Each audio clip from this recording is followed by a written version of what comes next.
Okay, everybody, here we go with Amazon FBA Money Machine Marketing. I'm your host, Tanner Larson, and we're going to dive into how to market your FBA product. We're going to talk a little bit about a few different aspects of your product and getting going quickly with it. A little bit of the marketing generics, and then we're going to get into some very specific things like product list building, to build a prospect list. We're going to get into paid traffic. We're going to get into Facebook traffic. We're going to get into conversion pages, list building pages, and the various different ways that all this stuff goes together, as well as a couple sneaky little Amazon things. All right. So with that said, is the page keeping up with you guys? Can you guys see this? Should be Amazon FBA, basic Amazon formula. Make sure the page is keeping up with everybody. Okay, good. So the basic Amazon product formula, because we have to understand the whole methodology behind the product. You guys should understand all of this stuff right now because you've been going through fast track, sourcing your own products. Some of you guys already have products out there doing well. That's awesome. All right, so but we still need to go through it to make sure everybody is with it. All right, so let me go ahead and click these out. So the basic formula is find niche products that are selling well already on Amazon and are not brand specific. Okay, so you don't want to go out there and find the next Sony camcorder, right? Because nobody's going to buy, the Steven camcorder because they want to buy a Sony camcorder. But people don't care about the brand of a spatula or a foam roller or a silicone baking sheet or anything like that, right? So non-brand specific items that are already selling well is the goal, all right? Once you've found these products, your next task is to source a manufacturer and or supplier and determine if the product can be private labeled. Again, we don't sell anybody else's brand. We only sell our own private labeled brand. Okay, so then you want to order samples of the products to determine the quality. Typically, you want to order from multiple different suppliers. You never want to just stake everything on one, at least to get your samples, because you never know who's going to have the best or the best pricing or whatever, or work with you the most on the options you want to do. So you get the samples, and then you kind of figure out what's worth it. All right, you use the Amazon FBA calculator. Have you guys all used that before? Anybody never seen the Amazon FBA calculator?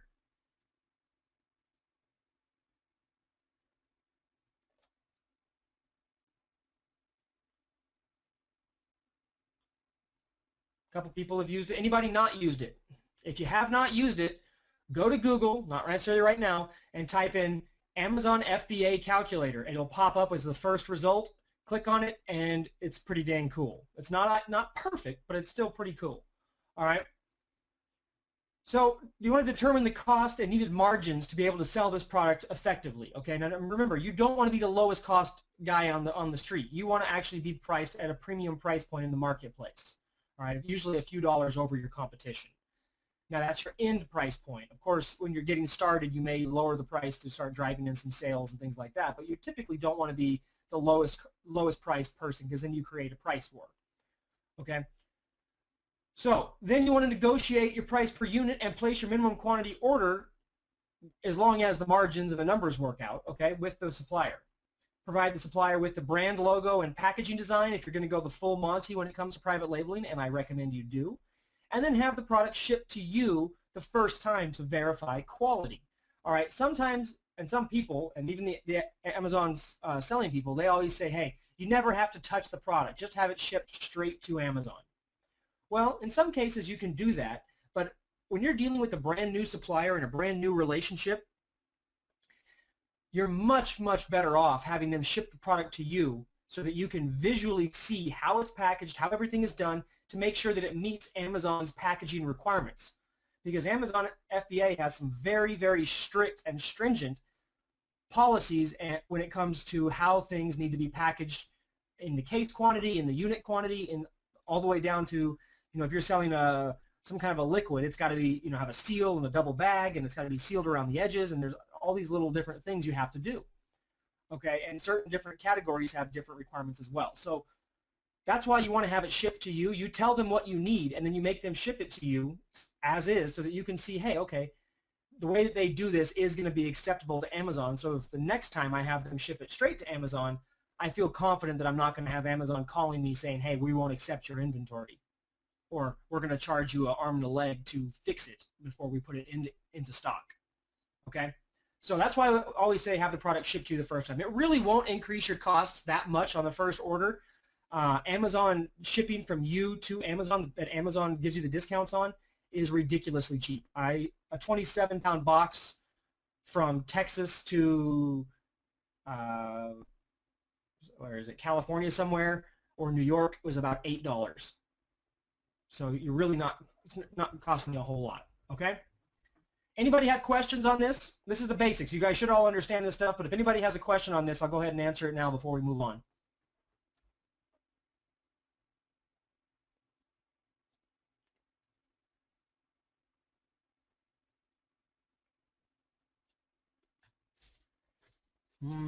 Okay, we're going to move on. Okay, so here's the basic sales formula before we get into, again, all the little nitty-gritty marketing stuff. Number one, create a high-quality listing page with a detailed description. How many of you, and I want you guys to shout out, have ever tried to go buy something on Amazon that was new, that you never bought before, and you scroll down to the product description, and it says like, well, either nothing, or it just says the weight of the product, or it just says something totally useless, and you don't know anything about the product that you were hoping to find out? Anybody? Colleen, well, yeah, you're across the world, so you never buy from Amazon. Chances are, yeah, everybody's saying, yep, all the time, drives me nuts. Okay, don't be that guy, okay? You are selling digitally through the internet, right? You're selling a tangible product in the most non-tangible way possible, okay? So high quality listing page with detailed description is critical, all right? Now, you can half-ass it, yeah, and you can probably still do okay, but why put out the effort if you're not going to knock it out of the park, okay? You want to use the main Amazon search keywords in a title. So you want to figure out what the main buying keywords for your product is, and you want to work that into your title.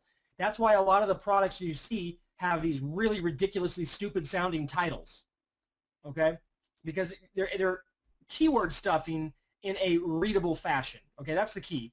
You've got to make it a readable fashion. And I don't recommend just jamming keywords like crazy in there. But you do want to get a couple of your main key buying keywords in the title, unless there is only one, okay? Typically, there's more than one, okay? And then you need to take high-quality pictures of your item, including action shots, okay? Again, you're selling a tangible, physical product in the most intangible way. If they can't handle the item and touch the item, what's the next best thing? Visually seeing it, okay? And not just the same generic manufacturer suggested image that the supplier gives you, okay? And no, not an image that you take and send it to Fiverr and say, hey, will you take this and put my logo on it? No. If you're going to sell a product and invest in building a business, then invest in getting some decent shots of your product. Most categories have 9 pictures that are allowed. You should use all 9. They also have sizing requirements so that the Amazon zoom function works. Make sure your pictures are of high enough quality that it makes the zoom function work.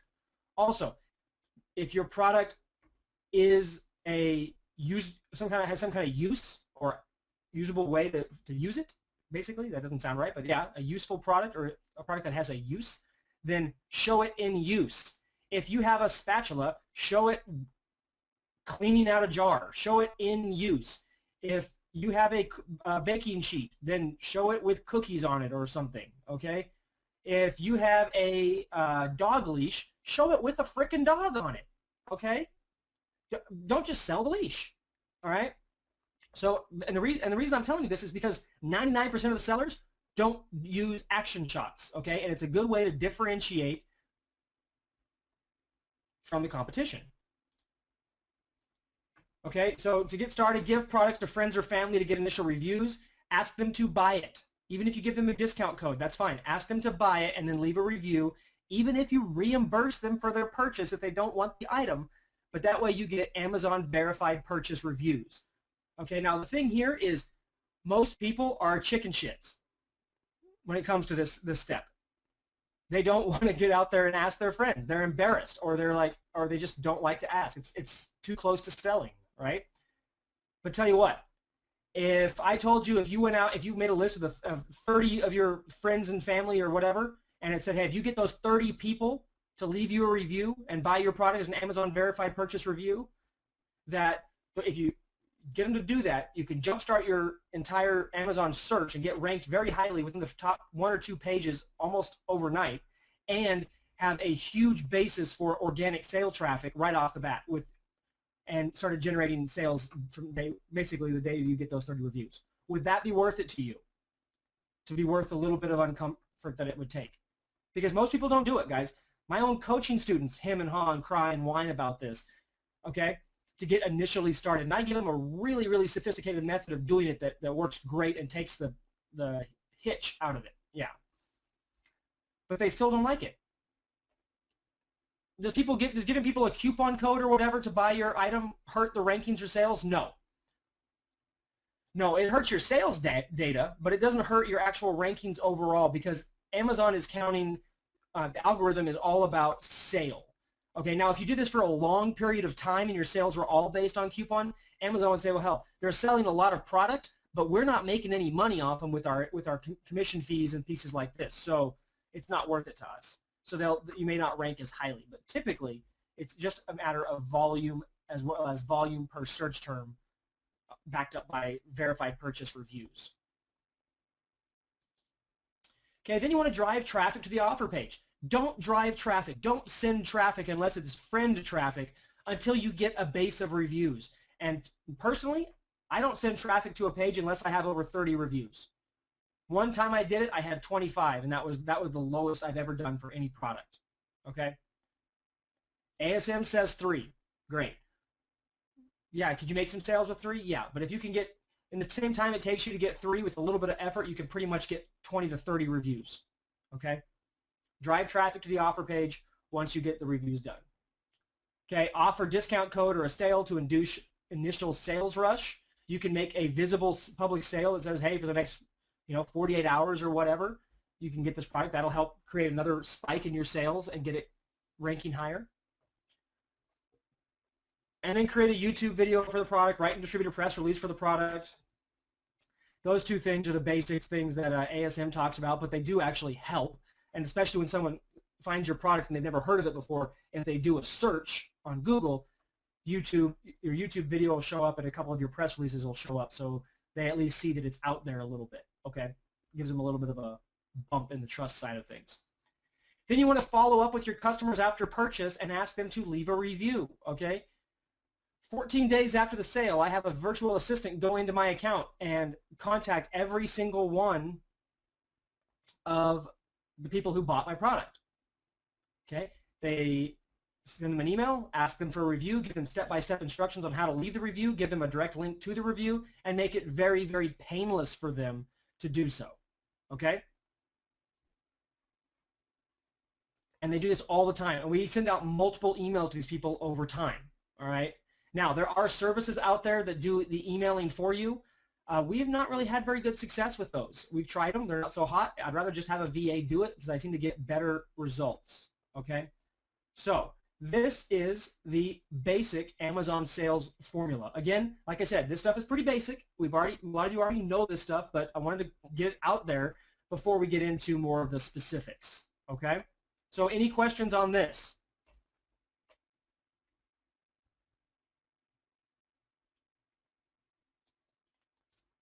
Anybody learning something already?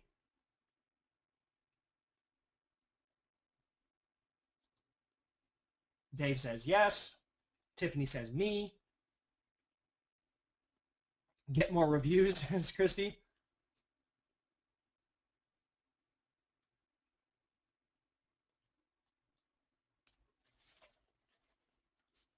All right.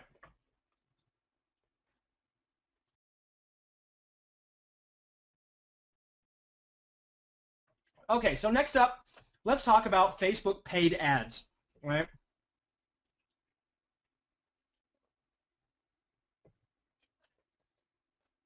Here's the deal. I'm only going to teach you how to use paid ads for traffic, okay?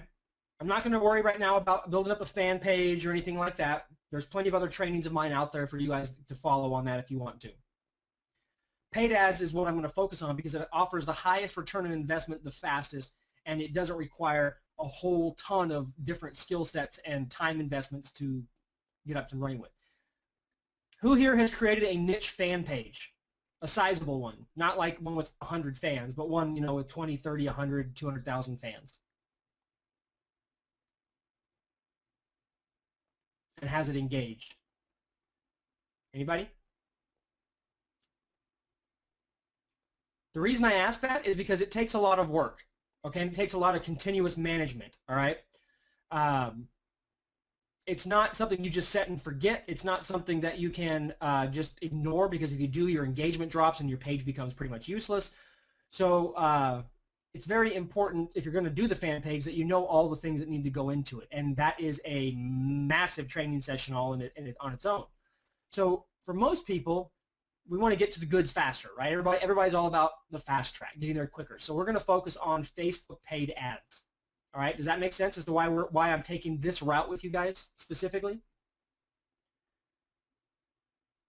And it's much easier to, you know, test and adapt with an ad because you just turn the ad off. All right. All right.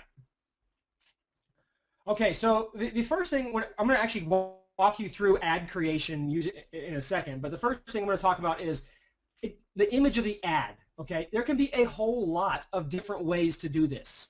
All right, we could follow the Dr. Ben make it pretty methodology, which is this poodle thing over here. This is what they use for arbitrage and for some of their own physical products as well.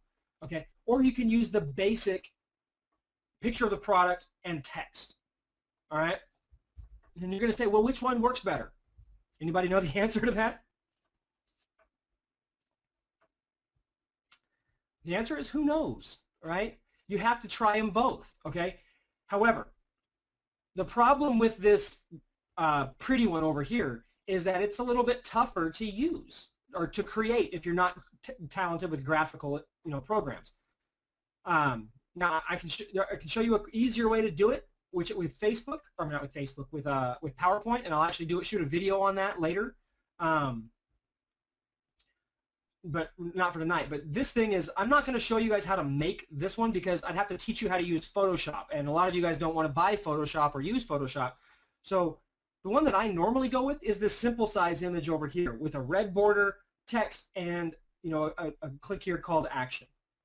If you can make a prettier button or a prettier image in this, great. Test an ugly one first, okay? Typically, at least with my test, the ugly outperforms the pretty, okay? I guess maybe because it's more jarring to the eye and it causes you to grab it. And plus, it's easier to get set up and running with, so you can actually test it. And as long as it's making a ROI, then you're good to go. Yes, and there is a typo here. Need a travel size foal roller. We should be talking about a foam roller. This isn't a foal. I'm not an animal. So when it comes to images, this is what people freak out about the most. Well, what image do I use? How do I do this? It's not that critical to start, okay? And what you want to do is when you create your ad, you want to create and run one ad to one targeted demographic, okay? Run it for 100 clicks, all right? Now we're going to go through this, but I'm just giving you the basics. Run it for 100 clicks to get some data, okay? If it's positive cash flow and ROI right there, great, don't stop it. Keep it running until it starts to fail. All right, however, if it's not performing well enough after that 100 clicks, keep everything the same except for change the image, okay? To a different image of your product. Instead of this picture of your product, have a picture of somebody using your product or something like that. Everything else stays exactly the same, you just change the image. Daniel, you're getting ahead of me, but I'll cover that. Okay, so that's the first thing to change. And then run the ad again with the new image, same everything else, to the exact same demographic for another 100 clicks. All right, go off that. All right. If after that, and if you've got good images, and if after that it's still not performing, then you may want to try flopping it around to a completely different ad type. Okay, so does that make sense in terms of your basic getting started, testing, tracking, tweaking?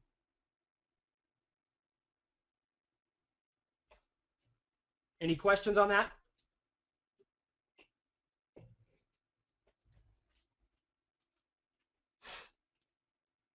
Okay, I think someone had a question. I'll let them type it in. Okay, so additionally, when you run your ads, and again, you're going to go through this, you want to create your ad in the Power Editor, okay? Not in the regular Facebook ad editor, okay? So you got to use Chrome to do that. Do I ever use video in my ad for an Amazon product? No, Arthur, I don't. I may send them to a pre-sale page that has video on it, but I don't use video in my ad itself. All right, so no, I don't send direct to the Amazon listing, but we're going to cover that as well in a second. Okay, so for what we're going to do today, we're going to use this TheraGrid foam roller as an example. All right, so let me first, this is the Power Editor in Chrome. All right, so first thing, when you load the Power Editor, which is you go to facebook.com/Power Editor, and it will come up like this, okay? The first thing you have to do is click Download to Power Editor, okay? If you don't do this, nothing's going to be current. It's not going to work, okay? All right, so it's doing this. This is going to take a second. Now, while it's doing this, I'm going to click over here. We're going to go to Amazon. This is the foam roller that we are going to use to make it. We're going to create an ad for this foam roller, okay? Now, this is not mine, not my foam roller, but they did a lot of things right. They just suck at marketing, okay? So they've got, let's look at this, all right? So they have the muscle foam roller, and then if you look at their title, look at how thick this title is, okay? Muscle foam roller, TheraGrid massage therapy for trigger points. Why did they say trigger points? Because the #1 foam roller brand out there is Trigger Point, okay? So they used the brand, like a brand talking about trigger points because that's kind of what a foam roller does. Effective release for tight muscles, pain, and stiffness. Unleash your best performance and get results. Running, weightlifting, CrossFit, Pilates, yoga, gymnastics, IT band, myofascial release, sports medicine, rehabilitation, physical therapy, free replacement guarantee. Okay, so they stuffed this title pretty good, all right? Then they use their bullet points well. They have feature and benefit in the same line, and they, made it look really nice. Okay, used all 5 of them very, very well. Okay, they did not use all of their images, but the images that they do have are very good. Okay, so, and they're large, so you can do the zoom thing. See this function? They even have a sizing grid on it, as well as a blown up section.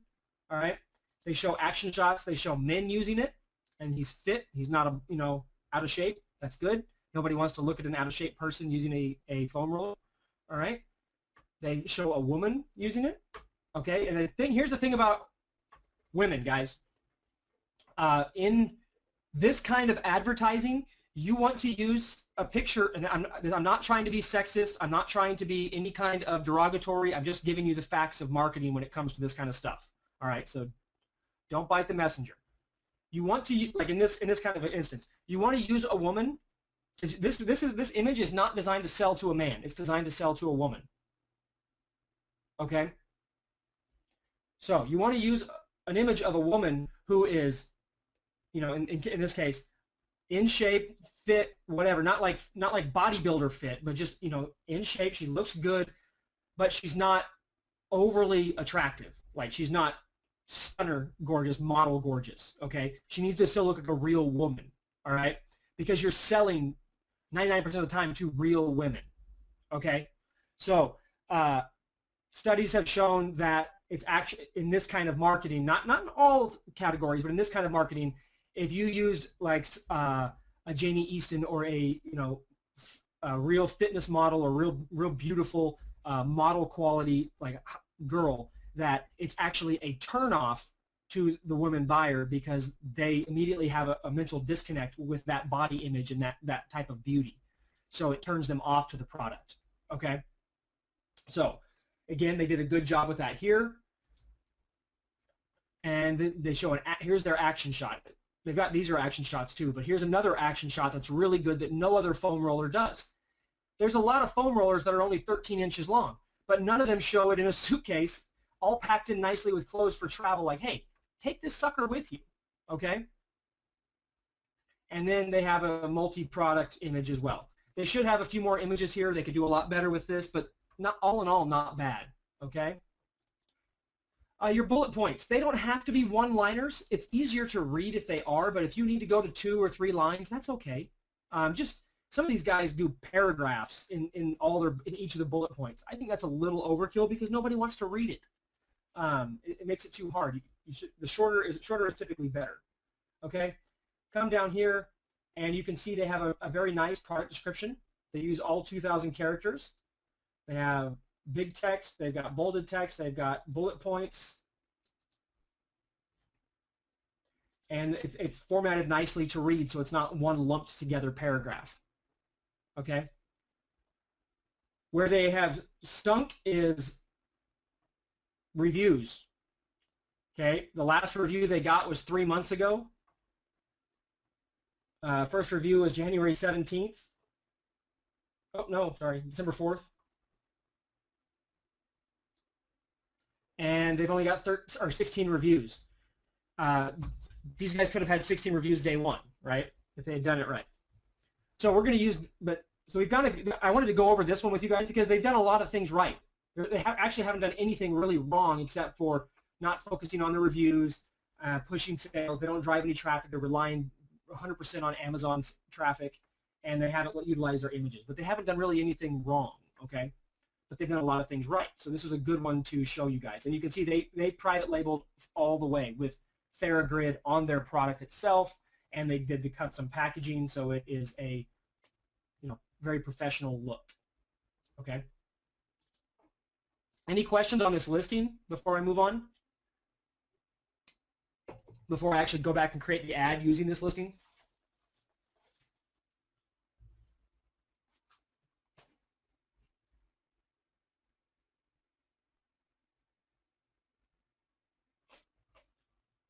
Shout out, guys. I mean, it's going to be, I don't want to get confused coming back to something later if you guys have questions on it, okay?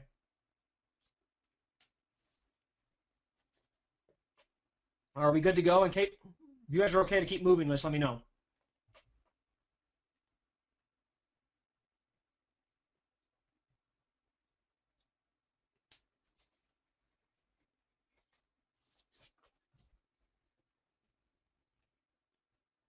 Okay, yeah, there are some questions.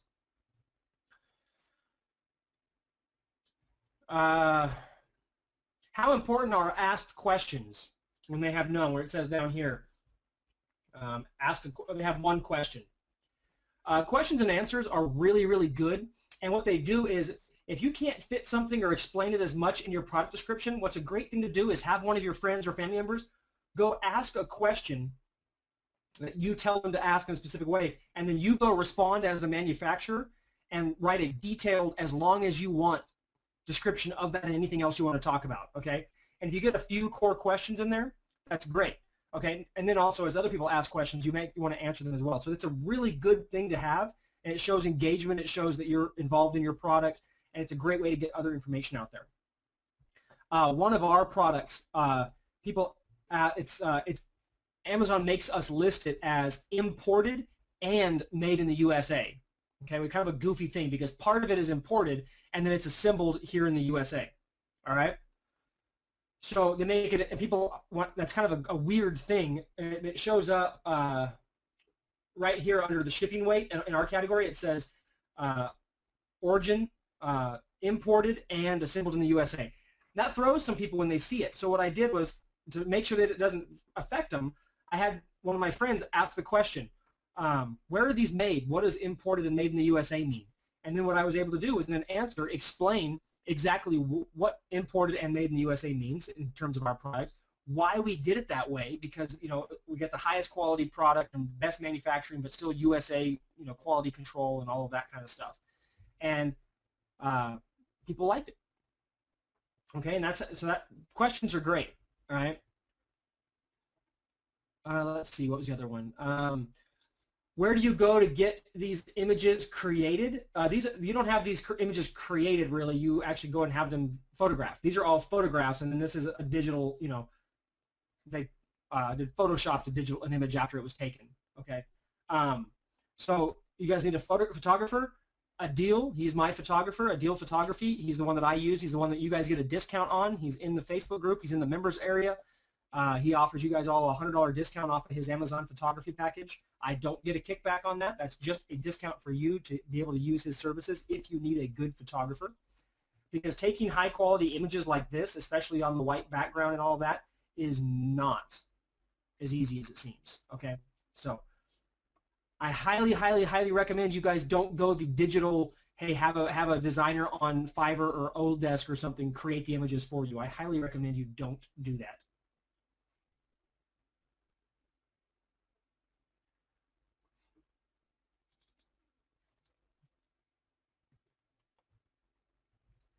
Christy, that's going to depend upon the product category you're in and what you need. All you got to do is contact him, though, and he will tell you.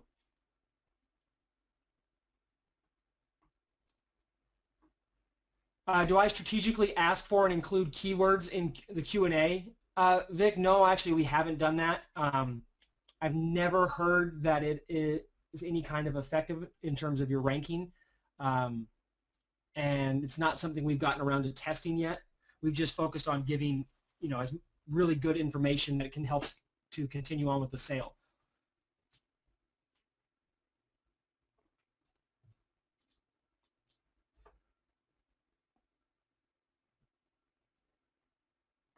Okay, let's get back to the Power Editor. It should have downloaded by now, and we can go create a new ad. So first thing we're going to do is we're going to go to campaigns. We're going to create a new campaign. So this is going to be a foam roller sample campaign. Our objective here is going to be clicks to website. All right. Why? Well, because Facebook does not, or sorry, Amazon does not allow you to use a conversion pixel to track your sales. Okay. So it's really not worth doing. Okay. Unless you were going to have them opt in before going to Amazon or something, and then you could track your opt-ins with conversions, that's great. Otherwise, just do clicks to website. Okay, we create the campaign. That's the first step. Now we come over here to ad sets, and we create an ad set. Okay, foam roller sample ad set. All right.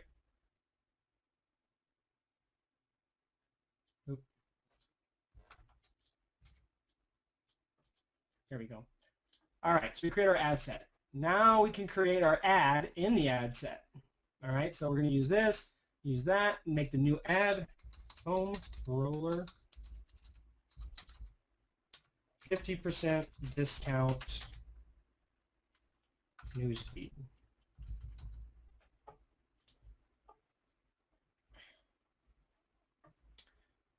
Okay, so this is where we do all of our ad creation, okay? Are you guys with me? Can you guys see my screen? I don't want to get ahead of anybody. All I did was create the campaign and the ad set so that we can actually get in there and create an ad, okay?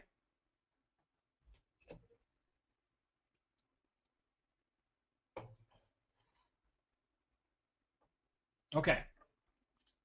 So what we're going to do is we're going to use clicks to website, and we're going to do a, okay, we're going to choose a fan page.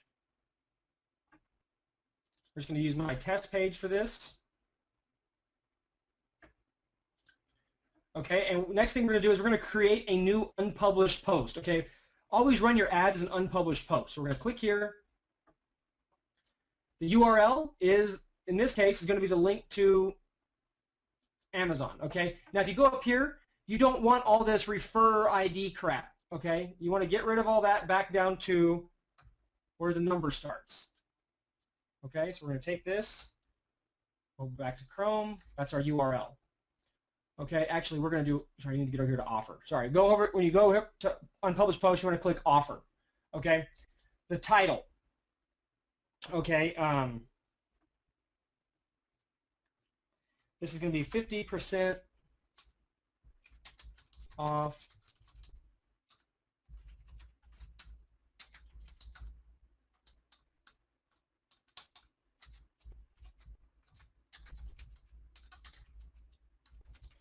James, we're going to get there. We're just building the ad right now. Just show them how to do ads. All right, so then the description. Okay, this is the description of your ad if you want to. Huge, just it doesn't have to be anything crazy. We're just going huge sale on Pro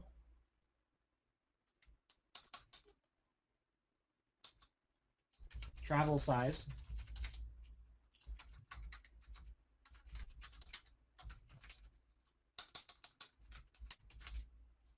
Okay, now we need an image. Okay, let's go create the image real quick. How do I do this? All right, so we're going to grab this one, and I'm going to use a thing called Fast Stone Capture. You can see it right here. It's a little image capture tool. So I'm going to grab this and come over here.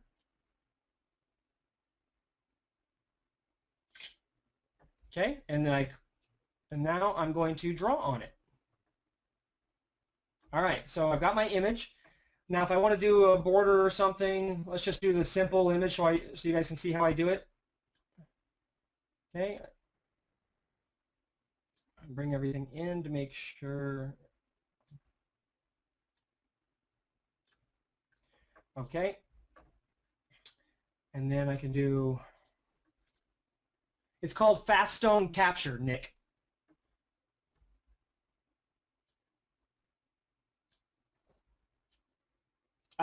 There's a free version and a paid version. The lifetime paid version I think is like 12 bucks or 19 bucks, something like that. I can't remember. I bought it years ago. All right, so here we're going to go.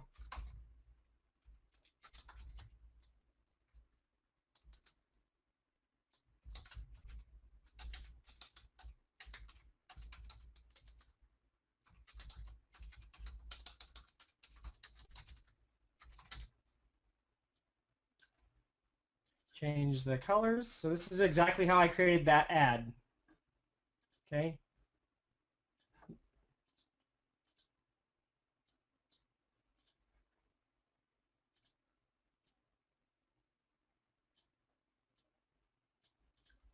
Okay. Then we're done with this. Now we need to save it.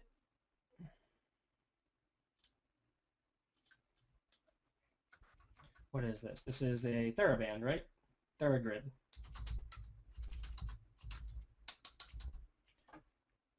All right, so it's gone. Now we're done with this. Now we're going to go back over here and we're going to upload.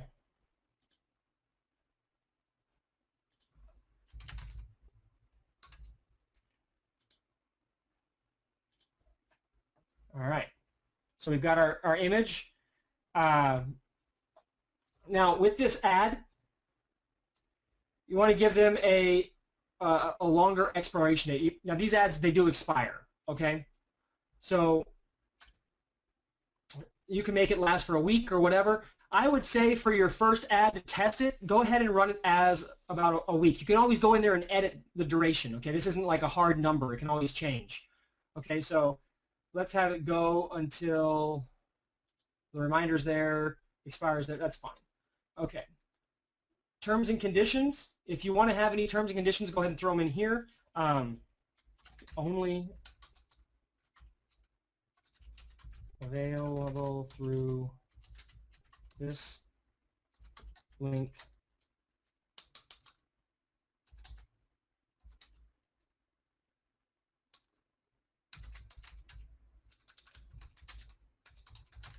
All purchases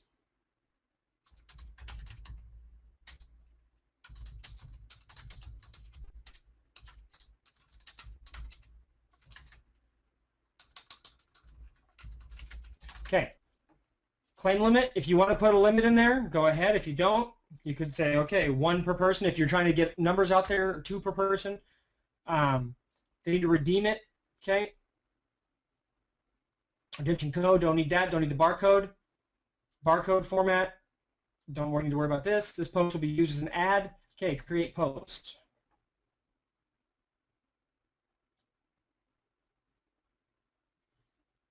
What is going on?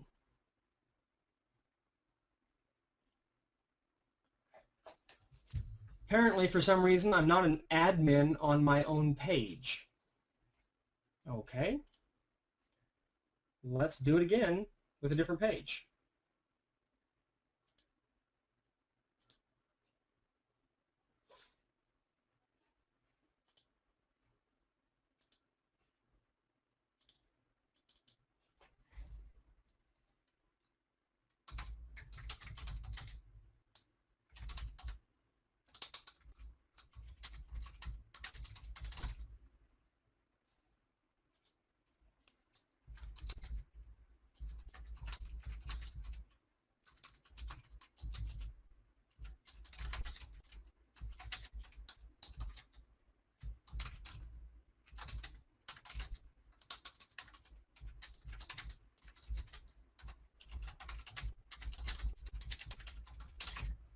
Okay, so we're going to choose the file.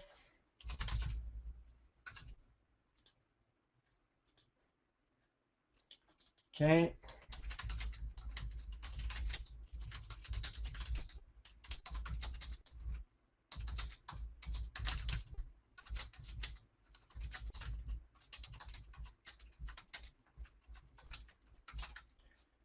Okay, limit 2. We're going to leave the rest of it the same.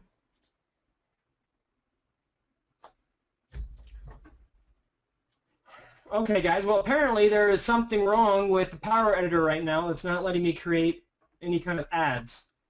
Wendell, have you seen this error recently? Because I just created an ad earlier today on the Power Editor, and it worked just fine.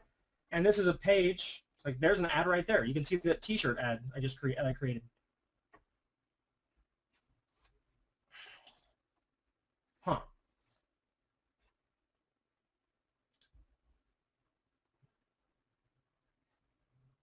Okay, so that's how you create the ad, guys. Let's go ahead and go through this, and I'll show you the rest of the pieces you have. It won't let me create the actual image for some reason, but let me get you through the rest of it right now so you can actually see how all the other pieces go.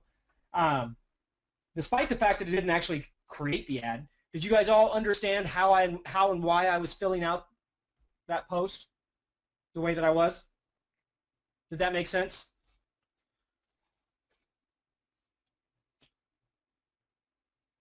Okay, we'll figure out what's going on, and I'll make a post for everybody and explain what was happening when we figure it out.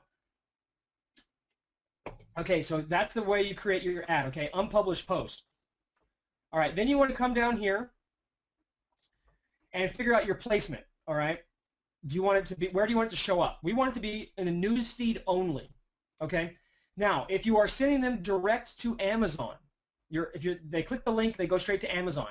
You can use newsfeed desktop, which means all computers, and mobile, okay? Because Amazon is mobile optimized, and a lot of people buy a lot of stuff on Amazon through mobile, okay? I really wasn't aware how many, but upwards of 30% of some of my sales on certain products are coming from mobile, all right? So you can use newsfeed desktop and mobile. You don't want to do right side. For these kind of ads, we only do newsfeed. All right, now if you're sending to a pre-sale page or a squeeze page or some page that you control, only choose desktop and mobile if your page is mobile optimized, okay? If it is not a page that shows up properly and scaled down on mobile, don't use mobile. Just do newsfeed desktop only, okay? Does that make sense? This is a very big distinction because you will cost yourself a fortune in mobile traffic that will not convert if you use a pre-sale page that does not work on mobile.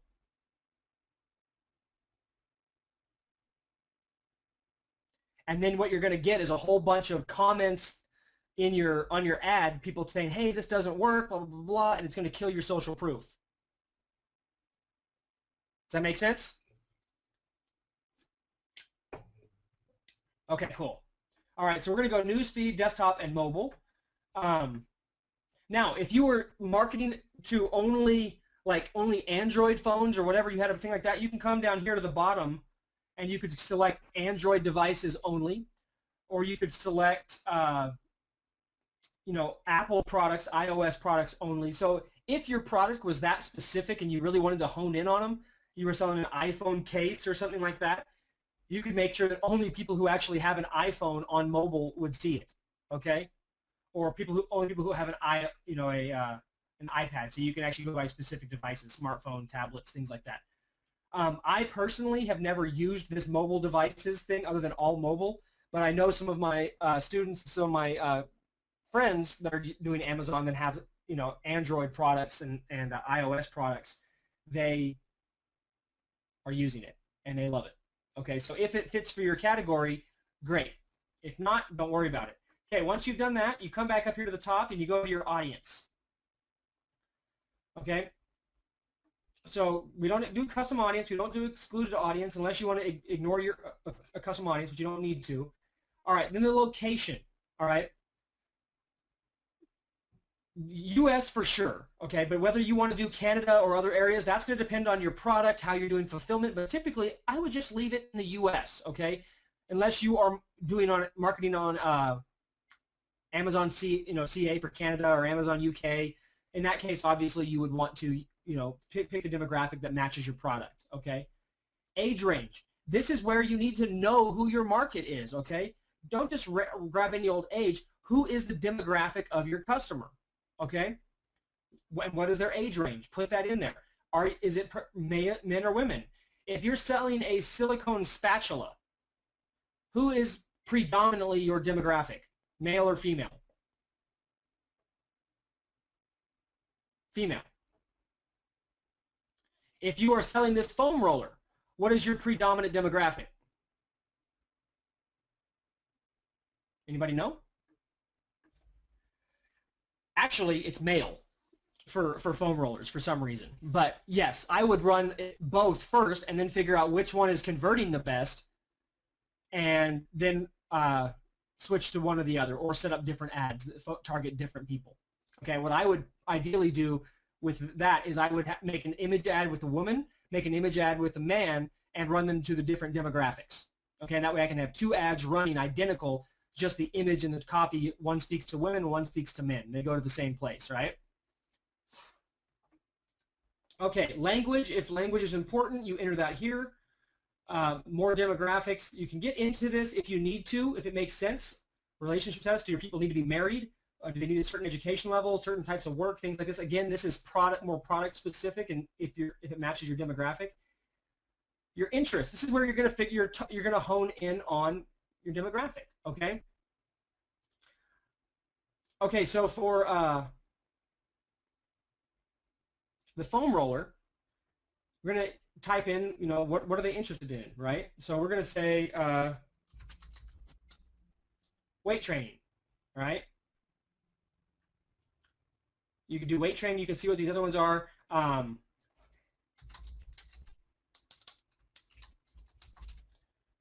Okay, so you could do like bodybuilding.com, bodybuilding supplement.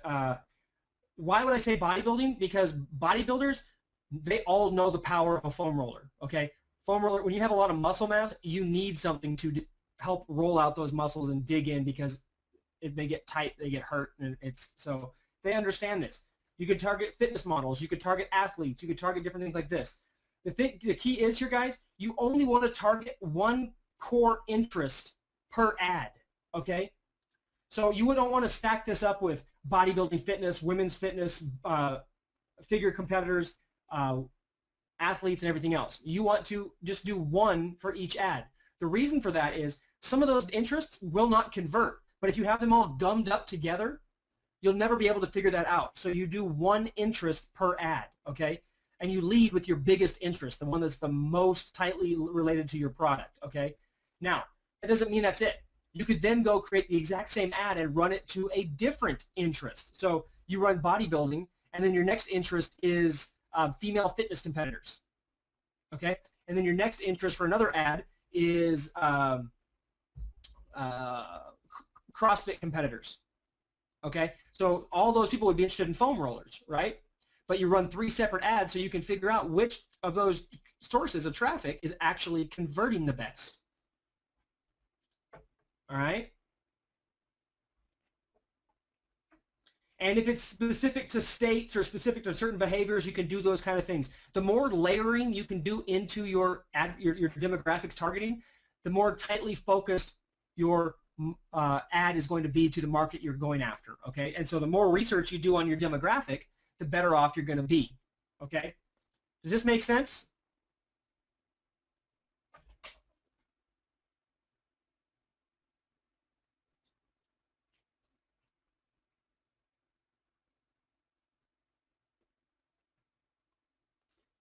Sub-interests get their own ad as well.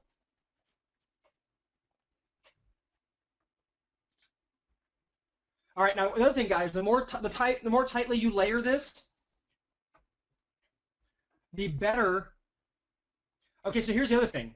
If you we were talking about for the female fitness competitor for the foam roller, right? If you target gender all and female fitness competitor, you're going to get men who have just liked the page of a female fitness competitor or liked because they want to look at the pictures. Okay, you're not targeting specifically the women. So if you also set the age range of female fitness competitors and target only women, then you're actually speaking to the market who wants to buy that product, right?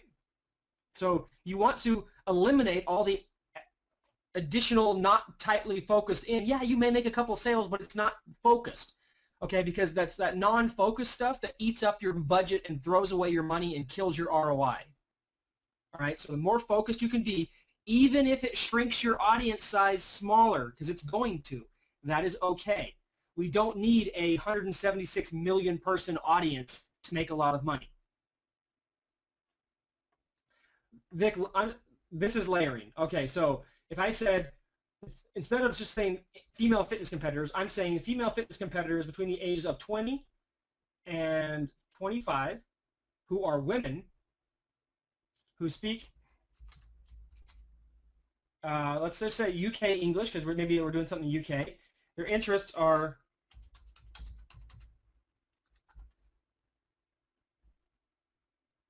let's do figure. Okay. Okay. So we got 114,000, right? That is, we've layered three different ways. We've layered with age, we've layered with demographic, with gender, we've layered with language, and now we have our main interest. Okay. Now, if you wanted to take it even further to layer it down, let's say your product for whatever reason, you only want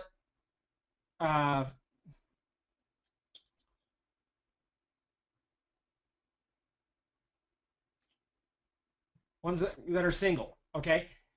Now you've layered it again. See, we've cut it down to 42,000. These are all layers, okay? Again, the more tightly we're focusing down. So again, this comes down to your demographic research, all right? Now, you could also, if you have a fan page and you want to run your ad just to your fan page, you could ignore all this stuff up here and just come down to the connections and target users who are connected to your fan page. You type in your fan page name, and then it will run the ad to all the fans of your fan page. So when you get a sizable fan page, 100, 200,000, or even 30,000 that like the specific thing your fan page is about, you can now run ads to that specific demographic. 9 times out of 10, when I run an ad, like a t-shirt ad or something like this, I run a separate ad that just targets my fan base on my fan pages, because I have hundreds of thousands of fans that I know are interested in this specific stuff, because my fan pages are very, very tightly targeted. All right, so once you get that done, you move over to optimization and pricing. You want to stay with CPC, okay? Cost per click. We don't do CPM or optimize CPM for these kind of ads. Then we click max bid per click. It gives you a range. What I do is I always bid a little bit higher than the high, okay? So let's say 70 cents I'm willing to bid per click. That doesn't mean I'm going to spend 70 cents, okay? when the Facebook ad review process, I want it to get reviewed faster because I'm willing to spend more money. And also it will start showing the ad sooner because, hey, he's going to spend some money here. So once the ad starts showing and I can actually see what I get a couple of clicks, then I can go in there and lower my CPC click down. Okay? That's all there is to create an ad. Okay? It's really not that complicated. The only thing that's important, not important, but the only thing that is a little complicated is your demographics. And this comes down to you need to actually do some research. Okay? Who is the person, and the person's going to buy your product. No, the person who's going to buy your product is not everybody who likes sports. No.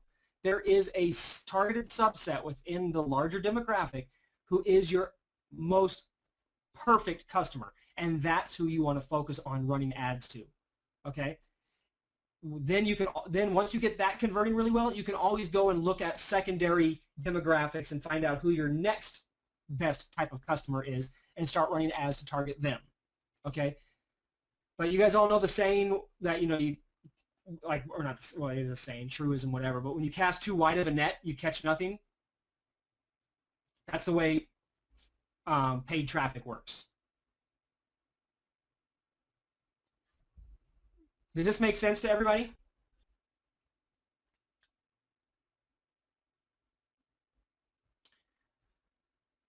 Is it good to target people who liked a company? Rachel, only if that is specifically related to your product that you're selling. But if it works in with your layering, then yes.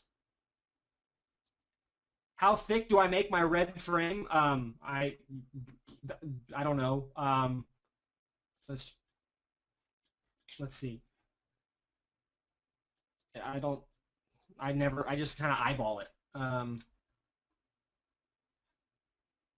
This thing, if I do a red frame, it's set on a border thickness of 4, which is that thick. You can make it a lot thicker. I mean, you can do whatever you want. But yeah, I just kind of eyeball it.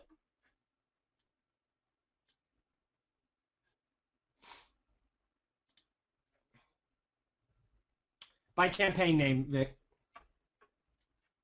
Okay. All right, so now we talk about Facebook paid ads. Now let's talk about the next thing. I showed you how to run an ad, but I said, hey, we don't do this. So never send paid traffic straight to your Amazon listing page. Never do it. Okay? Never make a Facebook ad and send it to your Amazon listing page. So what I just showed you how to do with that link, you would not do. You'd create the ad the exact same way, but you would never, ever send it to an Amazon page. Okay? I'm going to beat this into your heads, guys. It's very important. All right? The reasoning is you cannot track the traffic. Okay? You cannot track where your sales are coming from or where they're going or anything like that. In Amazon, they don't give you any kind of tracking. Nick, I did it to show you how to create an ad, but now I'm showing you how to do the next step. I had to have a URL to create the ad. You create the ad the exact same way. We're just going to, only thing we would swap out in the ad is the URL we're going to send them to, okay? So everything I showed you is still 100% accurate minus, or should I say 99.9% accurate minus the URL, because you're going to provide them with a different URL. But the ad copy is exactly the same. All right, when you're in Amazon, you check your sales, there is no way to tell if the sale was organically generated from Amazon search, if it was direct traffic sent in by someone typing it in, was it sent in from a Google link, in a Google search, and a search result? Was it sent in from a press release? Was it sent in from an email? Was it sent in, who knows? There is no way to tell. And there is no way to tell if that click that you purchased on Facebook for whatever price, 10, 20, 30, 40, 50 cents, converted into a sale. Or if any of them converted into a sale. Can you guys see how that could be very expensive to you really quickly? You could be running Facebook ads, spending, let's say, 10, 20 bucks a day, and yeah, you're still making sales on Amazon with your product. But if you, let's say magically tracking worked, and then all of a sudden you found out, hey, my Facebook ad that I've been spending 20 bucks a day on hasn't generated one sale at all, or has only generated one sale a week for the last month. And that's, trust me guys, it actually does happen that way. So you never want to do this, okay? Instead, you always send paid traffic to a landing page, okay, on your website. So you create a landing page and you send paid traffic to the landing page, all right? Why do we do that? Well, number one, my most important thing is you can now cookie them with retargeting code. I love retargeting. It's the best way to make backup sales and just ongoing sales, and it's just awesome, okay? But if you can't retarget someone on Amazon because you can't paste a retargeting code on Amazon. However, if you create a landing page, they land on your landing page to view your product offer, they are automatically added to your retargeting list, okay? You can also, if you want to, set your landing page up as a squeeze page that says, hey, you want to get the 50% off? Enter your email address here and I will send you a coupon code, all right? So you could do that to build a list. Or you could create a review style landing page and increase your conversions with direct traffic by providing the detailed review on the landing page itself. Okay, so basically the flow would be you create a Facebook ad, sends them to the landing page. They either opt in on the landing page if it's an opt-in page, or if it's a review page, they check out the review, and then if they're still interested, they click through the page to Amazon, which is where it takes them, and they can purchase the product. All right. Here's the thing, guys, and this is okay. You are going to get a lot less traffic clicking through from the landing page to Amazon. If you get 100 clicks, Fred, yes, but you don't want to do that. I'll talk about that in a second. If you get 100 clicks on your Facebook ad, that sends 100 people to your landing page. You may get 20%, 30%, whatever of those, or 50% maybe, who knows, it's going to depend, of those people to actually click through from your review page and actually go to your Amazon listing. So less people are actually seeing your Amazon listing when you set up a bridge page or landing page in between. Now, how is that a good thing? Anybody know why how that could be a good thing? Less traffic to your page?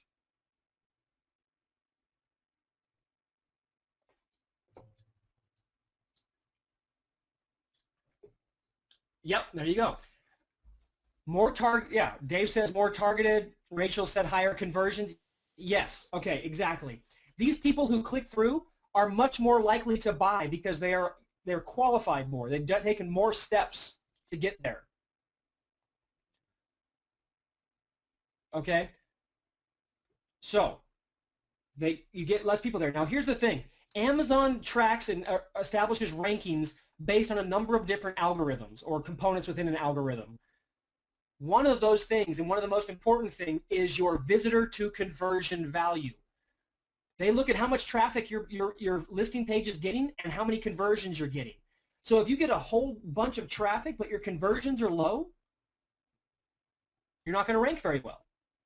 But if you get less traffic but your conversions are through the roof, you're going to rank a lot better than those pages that may get more traffic, because your conversions are what Amazon is after too, because Amazon makes its money on the volume of sales it does. If somebody who gets a lot of traffic can make 5 sales a day, but you get less traffic with higher conversions and make 10 sales a day, who's going to rank higher? You are, with less traffic, okay? Because Amazon cares about those kind of numbers, okay? Plus, now we can start getting into the realm of tracking. Plus, we can convert more of those people into buyers with retargeting, okay? Retargeting is you use a service on either the Facebook retargeting or use a service like perfectaudience.com, and they allow you to post a code on your website that will cookie people when they land on your page, and that will allow you to show them an ad and follow them around the internet, showing them whatever ads you want, which in this case would be a reminder to come back and buy your product or a different product that you want to show them as well. Okay? All right, does that make sense? Do you guys all understand now why you never send raw traffic to your Amazon product pages? How many of you are going to do that from now on? How many of you guys are going to always use a landing page? Okay, now be honest. How many of you guys are too lazy to create a landing page? Like, no, I probably won't even do it. How many of you guys?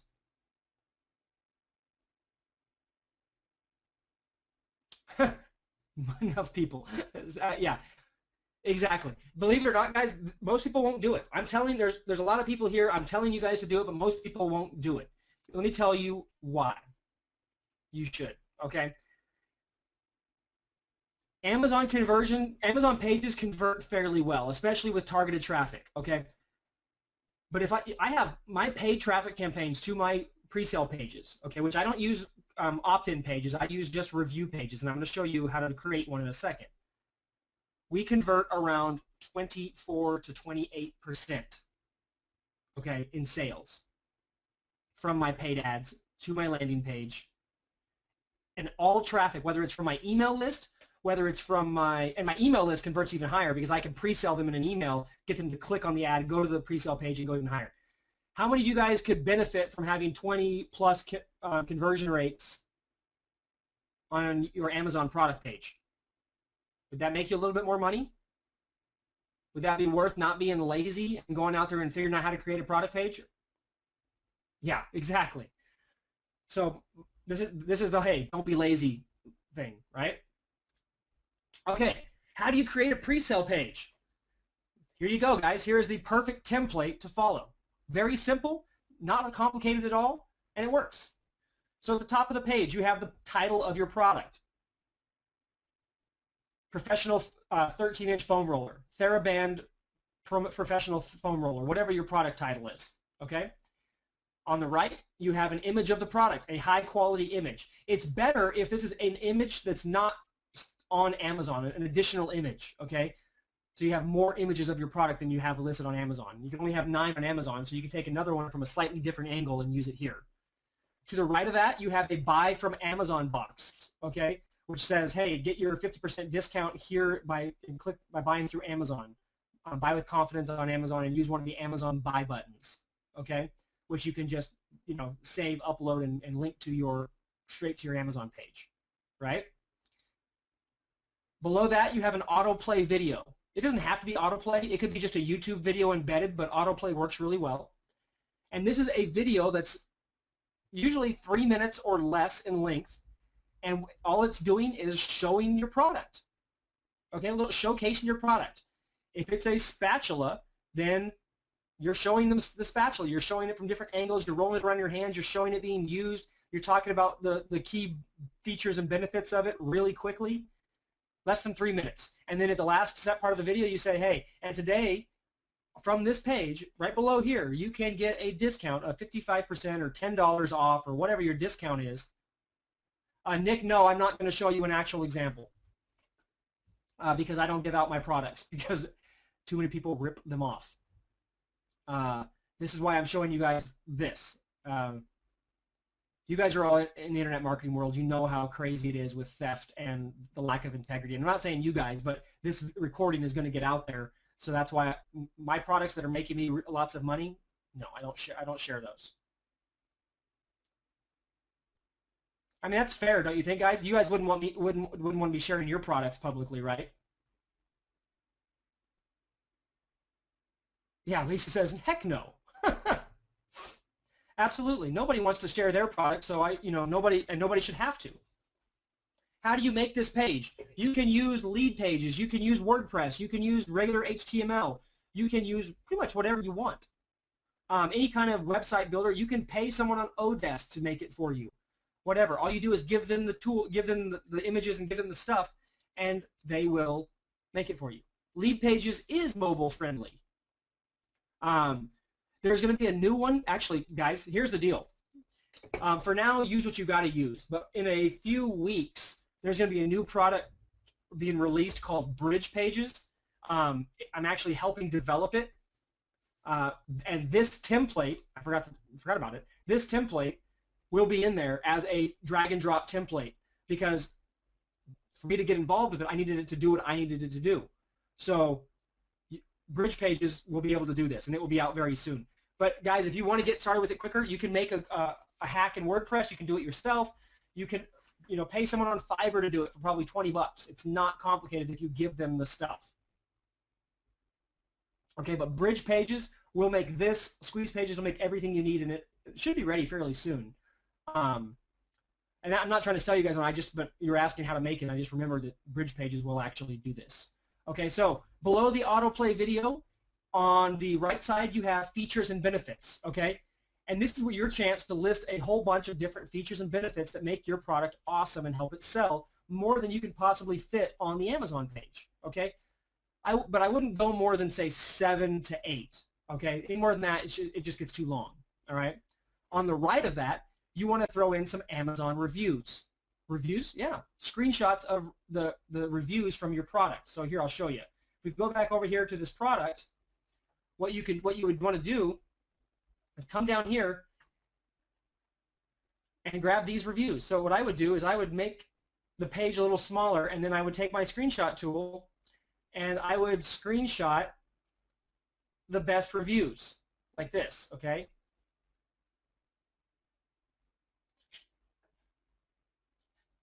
Just like that, okay? And then I would have the reviews, and I would put those right there. So how many reviews? 3 to 5, but you want to have enough that it is the same length of reviews as your features and benefits column, so they're both equal, okay? And then at the bottom left, you have a Buy from Amazon box. That's exactly, again, like the Buy from Amazon box up top, except for the fact that you also put a small image of the product right above the buy button with the price on the image, okay? To the right of that are the trust enhancers. This is where you would put things like, you could put like a little why buy from Amazon, or you know, stress-free with Amazon. All Amazon transactions are, you know, encrypted. You could put in the trust seals and the things like that. Trust enhancers are things that make people more comfortable buying and say, hey, why you can feel comfortable buying from Amazon. You really don't have that much to do with trust enhancing when it comes to buying from Amazon, because everybody uses Amazon and they know it. But it never hurts to have something there. So what I would do is I would have a trust enhancer that says, you know, your purchases are 100% secure and are processed through Amazon.com. Top 3 reasons on why you should buy through Amazon: free shipping, you know, secure processing, never been hacked, blah blah blah blah, whatever, things like that. Bridge Pages is from a different vendor, guys. It's not on the market yet, but you guys will get a discount on it when it comes out, if you want it. Again, not selling you guys on it right now. We were just talking about it.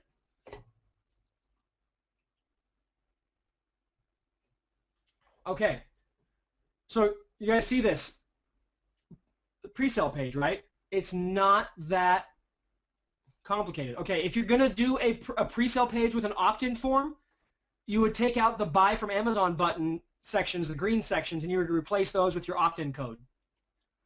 Enter your email address here, and we'll send you the coupon code. Okay, this is the traditional click-through pre-sale page, but if you were going to do an opt-in form pre-sale page, you could do the same thing. Just replace the green boxes with opt-in code and a call to action to, hey, get the coupon here. I'm telling you guys, this thing converts like crazy, and it's so super simple. Okay, and if you, I mean, you could half-ass this, guys, and it would increase your conversions by, you know, several % right there. And then you can tweak it more and more and more as you go to make it that much better. All right, we're starting to tweak ours, and we're getting even better with our conversions now. Okay, but we're still always above 20. What about the video, Nick? What do you mean about the video?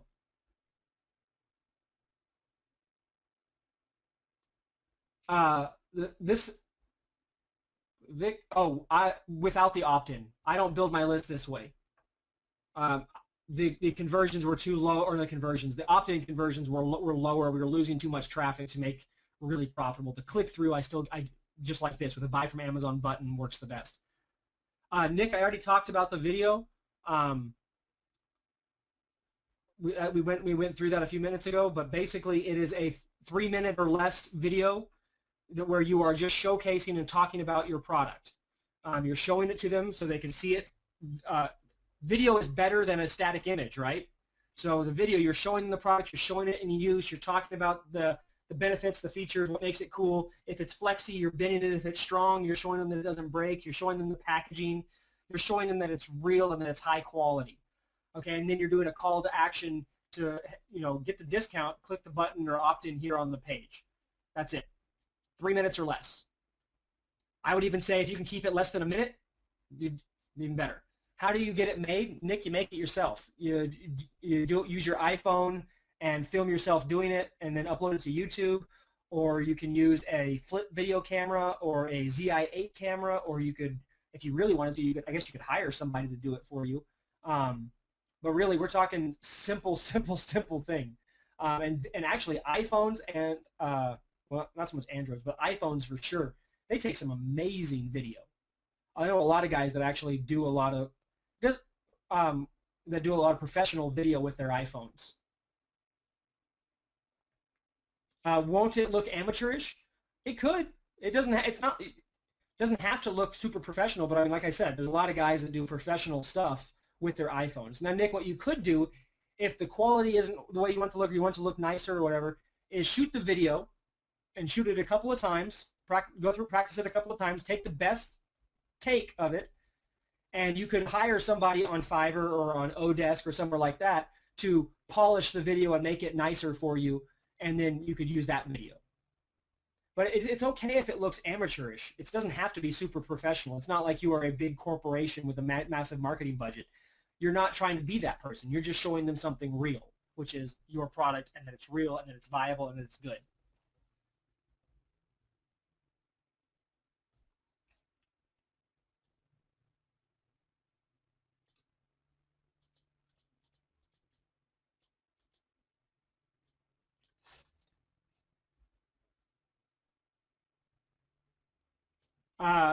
Christy, I suggest, I mean, you need to test it. She's asking whether or not she should use a pre-sale page with a click-through or a pre-sale page with an opt-in.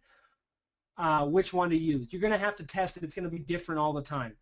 Typically, we find that the straight click-through works better, and we make more sales that way. We make more money. Okay, and we actually use a different list building method, which we're going to teach in a minute, to do that, to build our list. So I don't worry about it.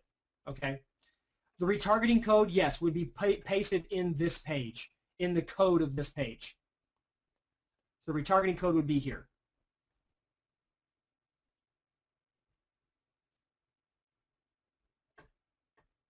All right.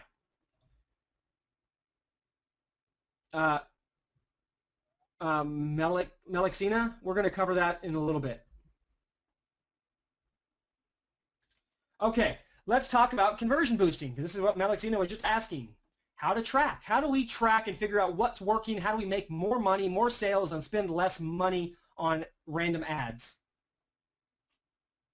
With retargeting, I send them back to the pre-sale page, typically. Okay, and then you can set different types of ads in your retargeting. So you could send them back to the pre-sale page like 2 or 3 times, or for 2 or 3 days.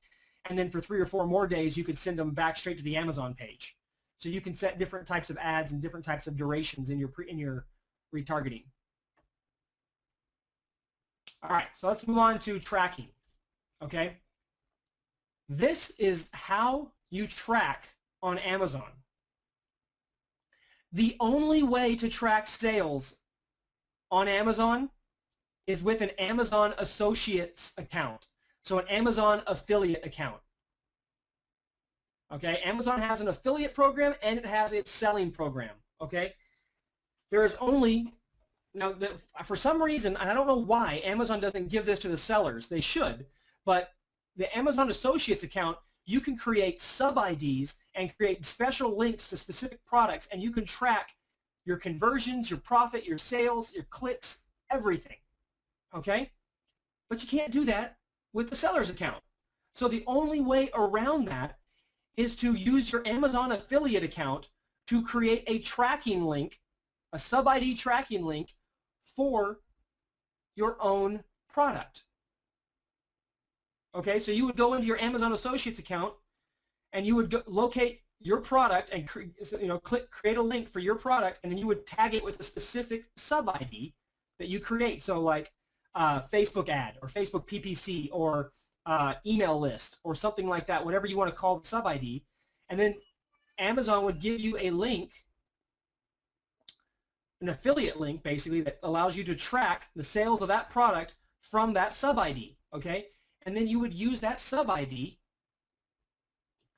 as the click-through link on the pre-sale page. Okay? So let's go back here real quick.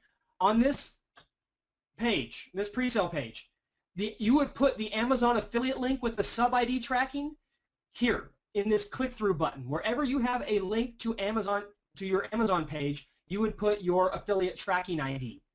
And if they click that link, it will allow you to track them and still take them to your sales page on Amazon, your listing page, where they can then buy, and you will be able to track where that sale came from. Okay? Does that make sense, guys?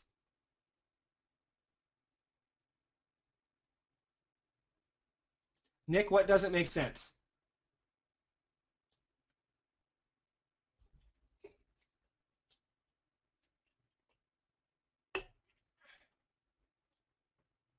Yes, technically you get a tiny commission. This is a gray area with Amazon's terms of service. With their associate program, you get a commission, okay? And technically you make a commission on your own products as well. It doesn't say whether you can or not. So at some point, Amazon may say, hey, you're not allowed to make a commission on your products and take those commissions away, but they still let you track. I've heard of it happening to some people, but they haven't stopped them from tracking. They just said, hey, you know, we can't let you earn a commission on your own product. So to me, if that happens, oh well, that's totally worth it to be able to track. I'm not after the commission, I'm after the tracking. Okay, I'm going to go explain this one more time. Christy, don't get ahead of me yet. Let me explain this to make sure everybody's on the same page with us, and we'll go through it. Okay? Okay. When it comes to tracking, the only way to track is to set up an Amazon Associates account. Amazon Associates is what Amazon calls its affiliate program. Okay? When you log into an affiliate program, you can search for products to promote. Well, if you have products listed on Amazon, how do you do what, Nick?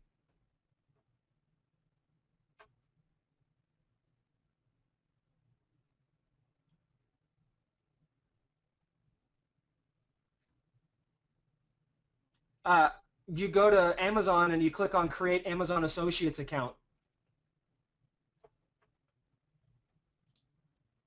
Really simple stuff. Okay, go to Amazon. You can go down here. Same way you created your seller's account, right? It says sell on Amazon, become an affiliate. You click here, become an affiliate. And then you follow the instructions here to sign up.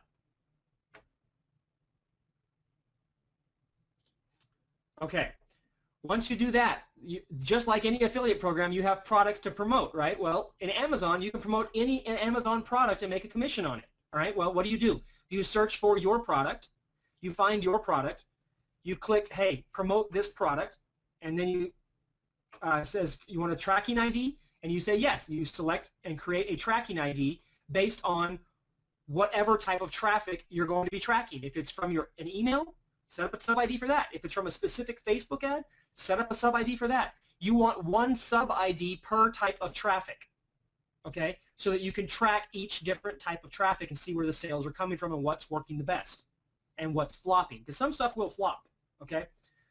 So then you take that link with the tracking ID, and you can have as many tracking IDs as you want, okay? I think you can have like 20 by default, but if you need more, all you do is email customer service and they add more to your account, okay? And you set it up that way. That is what this chart is showing you. So this chart is showing you 3 different types of traffic. Are you guys with me on that? Fan page traffic, Facebook pay-per-click traffic, and email list traffic. Okay, so we are driving 3 different types of traffic to the same Amazon listing page. But I need to be able to track each of these different types of traffic so that I know which one is converting correctly, which one is converting the best, which one is converting, you know, better or worse, right? So Pretty Link Tracking is a WordPress plugin. It's free, and all it does is it counts the clicks, okay? Which you don't actually need, but it's nice because when you have on fan pages don't give you any stats on how many times your link is clicked, okay? Same thing with an email. You may get some stats from Aweber or GetResponse, but you don't get detail. Pretty Link allows you to track exactly how many times that link is clicked. And all it is a redirect. So if you have your pre-sale page is yourwebsite.com/presale, you would just take that link and plug it into Pretty Link, and then Pretty Link would give you a new link that would still direct to that same page. Okay? So that's what we use Pretty Link for. All right. It says pre-sale page 1, 2, and 3, right? All these pre-sale pages, Brian, no, not at all wrong, or correct. No, I'm not even going to cover that yet, but I'll talk about it later. These pre-sale pages, all three of these are the same page, the same content, the same everything, except what? What is the only thing that's changed on these three pre-sale pages? There's only one change on each page. Not the number, the sub ID, correct. So you're actually going to create a unique link from each of these pages, right? So what link are we talking about here? We're talking about this link, the buy from Amazon link, where they click this button here and it takes them to Amazon. When they click that button, they're going to be sent through a link, right? The link they're sent through is the link with the sub ID 1. So in this case, pre-sale page 1 is linked to sub ID 1. So sub ID 1 is tracking traffic from the fan page, okay? Pre-sale page 2, the buy link has sub ID 2 on it, okay? Which is tracking the pay-per-click traffic from Facebook, all right? Pre-sale page 3, this is a typo, should say 3. Pre-sale page 3 has affiliate sub ID 3 on it, and it's tracking the traffic coming from my email list. But if you see, all these links from the pre-sale pages still go to the same Amazon product listing page. You only have one of those. All the traffic goes to the same place, right? Can you guys see how powerful this is? Can you guys see how this would make it a lot easier to make a ton of money when you know what your traffic is doing? And so, hey, this Facebook ad is doing crazy awesome. Let's bump it up. Let's make it spend $100 a day. Or, man, my fan page is doing really well. I'm going to keep tweaking that. Or that specific fan page ad I did crashed. Let's try a different one. And you could track everything you do. You could even set up a sub-ID to track your press releases. So every time you release a press release, you could have a sub-ID for that press release and track how many sales each press release generates for you. You could have a sub-ID for each YouTube video. You have. Okay, so you can see how many sales that any videos you have up on YouTube. You see how you can use these tracking links on any type of traffic you have coming from anywhere? The more data you have, the better you can operate your business profitably and at the highest possible margins and ROI. All right, Dave says, why no pretty link tracking for Facebook PPC? Because Facebook tells us exactly how many clicks are generated. We only need to track our clicks when we were not given that data. Each pre-sale page is its own pre-sale page, Colleen, but it's the exact same content on each page minus the link is different. Okay, so you clone the page 3 times, in this case 3 times, and then you swap out a link with sub-ID 1 on page 1, on page 2 a link with sub-ID 2, and on page 3 a link with sub-ID 3.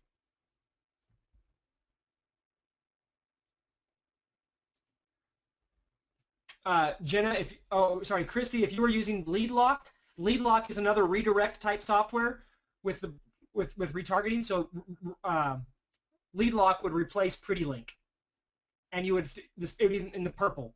Okay, you would use lead lock to redirect them to the pre-sale page. Yes, Colleen, you can only use Pretty Link in WordPress. But there's other types of redirects out there that you can use that are not WordPress based. You just have to Google them. There's tons of them. Okay, and then like I said, we use retargeting. I prefer Perfect Audience and Facebook retargeting, but I use Perfect Audience the most.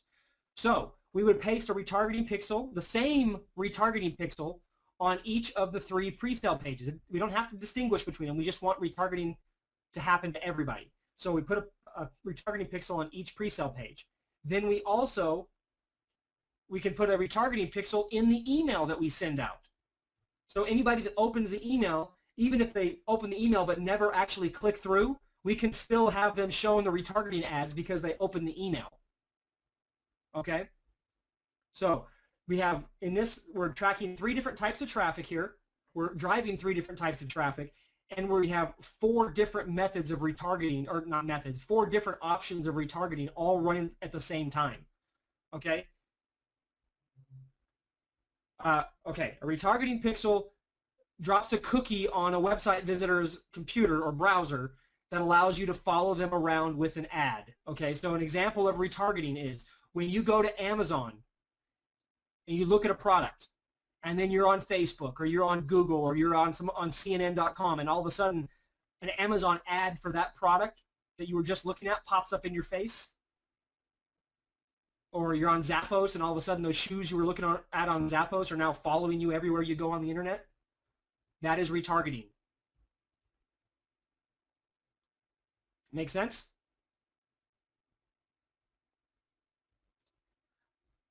Rachel, the retargeting code, depending upon what retargeting software you're using, it may be in the header or it may be in the body copy or the body code. It just depends on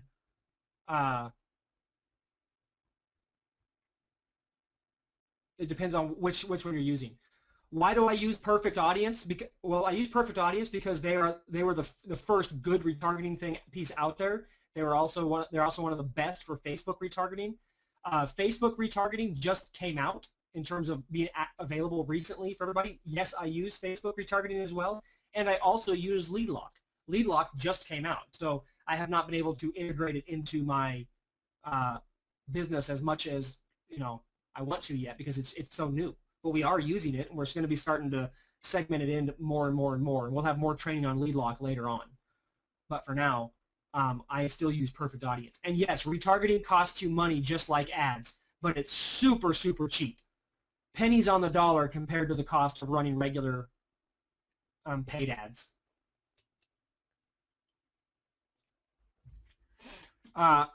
There's a post on my Facebook page, my marketing page, that shows just recently I did a Facebook campaign where I spent $91 in Facebook retargeting costs using Perfect Audience and had an $8,000 return. And $8,000 in sales off a $91 ad spend in retargeting. So yeah, retargeting is huge. Yes, Christy, LeadLock, you can do the same thing. Absolutely. Yeah. Now, it's not always that great, my ROI on retargeting, guys, but it's usually pretty dang good. We're usually between 1,000 and 1,800% ROI on a retargeting campaign.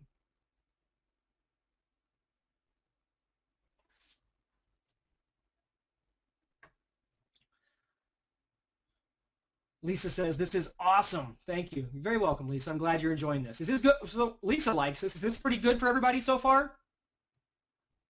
LeadLock's off the market right now, Nick. Ben's gonna open it again soon, but right now it's off. Awesome, awesome, awesome, fantastic. Yes, killer, amazing. Good deal. Cool. This rocks like nobody's business. Amazing. How many of you guys think what you learned tonight, you can make more money with Amazon now? 110%. I do, absolutely. Right here. Good. Let's show you a couple more things. Let's talk about how you can steal Amazon's affiliates. Okay, so Amazon only pays out up to 8% commissions, okay, if you're an Amazon affiliate. Yet we all know there are tons and tons of people out there who create Amazon affiliate sites promoting all kinds of random things, right? Lots of people promote the products because Amazon products convert. Amazon only gives you a 24-hour cookie, but at the same time, there are people who've built their entire business off of making Amazon affiliate sites and driving search engine traffic to them and making some money, right? We've all seen it. We've probably all done it, right? But every single one of these affiliates would jump at a chance to make even more money doing what they are already doing. So that's exactly what we have done. We have created an additional manual affiliate program for any Amazon affiliate who promotes our products, okay? So how do they do? What do they do? Well, first of all, how do they find us? Well, we actually go out and find them most of the time. I have a virtual assistant whose job is to go out there and search for websites that are promoting Amazon products within the niche that my particular products are in. they contact them and say, hey, I see you promote Amazon affiliate products. We know they only pay out an 8% commission. Well, we have a product that's on Amazon that you can make the same 8% commission, but we will, in addition to, if you promote our product, at the end of the month, if you send us a screenshot or a spreadsheet of your sales data showing how many of our product that you sold, we will pay you a manual additional commission, say an extra 12%. So now they're getting a 20% commission on that product. You think they're going to be excited to promote our product? You think they're going to put more effort into promoting our product than anybody else's product out there? Heck yes. And does it create more work for us? Of course it does. We have to actually have them send us a screenshot, say, oh, okay, they made 23 sales, compare it. If they Photoshop the numbers, Rachel, I mean, yeah, that could potentially happen. But if it looks crazy, you can compare it to your sales data, and you can kind of see, hey, this looks about right, okay? Yeah, it could happen. If somebody bites you like that and you find out, drop them. You don't have to let everybody do this. And you could be very specific about the people you let do this. I'm not saying this is a perfect answer to blanket allow any affiliate in the world to do, but it is a way to get some serious amounts of free traffic and lots of traffic that you only pay a commission on a sale, okay? And Amazon, if let's say you're paying 20% commission, Amazon pays the first 8 and you pay the additional 12. Don't you have to be careful that affiliates don't send poor converting traffic to your listing? Bob, affiliate traffic, you can have them send it to your pre-sale page if you want. Yeah, absolutely, Rachel. You can have them have their link send there if you want. It could hurt your listing a little bit, but for the most part, Amazon review sites are designed as pre-sale pages in themselves. That's what a review site is. It's a pre-sale page. So it's designed to get higher conversions from the get-go. So it may not get as high as yours, but it's still going to get better conversions than cold traffic.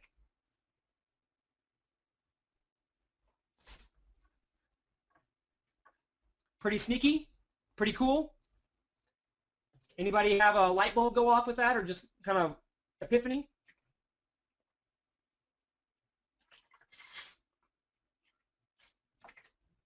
Yeah, so sneaky. This is great. Oh yeah, awesome. Okay, cool.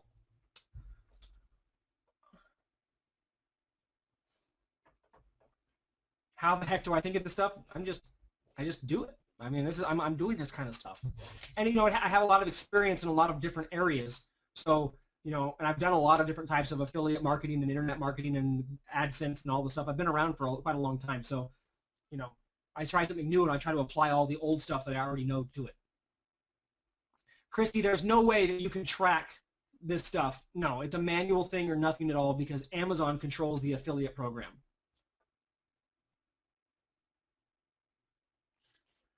All right, let's move into list building. I know we're almost 2 hours in. I know people are getting tired. Some people have been up. It's all night for them. So let's move through list building and get through the rest of the stuff so you guys can get going with implementing this stuff. Okay, so list building. We're going to talk about list building from the designs of, hey, I'm a physical product Amazon FBA person, and I'm an FBA person because I don't want to do traditional internet marketing and I want to do it fast, right? So we're going to talk about physical product list building, okay? So why is it awesome? First of all, it's simple. It's the easiest type of list building I've ever come across, I've ever done in my entire life, okay?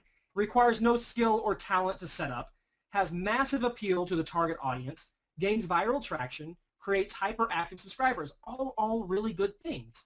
So how do we do it? Here's the premise. Use physical products. Well, hey, first of all, what physical products will we use? Anybody have an idea about what physical product we might be using? Our own FBA product, right? We're going to give away a physical product. Give it away in exchange for their email, okay? Not everybody gets it, okay? But I'm going to explain this in a second. We create an ongoing giveaway environment with continuing chances to win cool stuff, okay? So this is a giveaway. Physical product giveaway list building. Now, what you're doing is every week you are giving away one, listen to me guys, one item, one product. And everybody who opts into your list is entered to win that one product. Okay? So quit freaking out. I see some of you guys going, oh my God, I have to give a product to everybody? No. You only give out one product a week. And everybody who opts in is entered to win. Okay? So if you run this ad on Facebook and you get 100 people to join your list that week, well, guess what? Those 100 people are all entered to win the one product that you are giving away that week. Okay? Does that make sense? And then you randomly pick a winner and you ship them the product. So what product would it make sense to give away? You guys are dying on me here. Stick with me.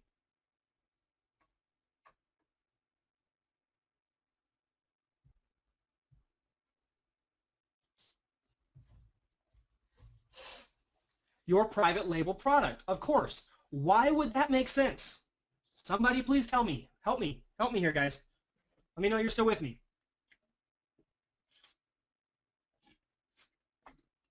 You get reviews, yeah, but that's not the real reason. No, not brand development. Simpler than this. We're building a list.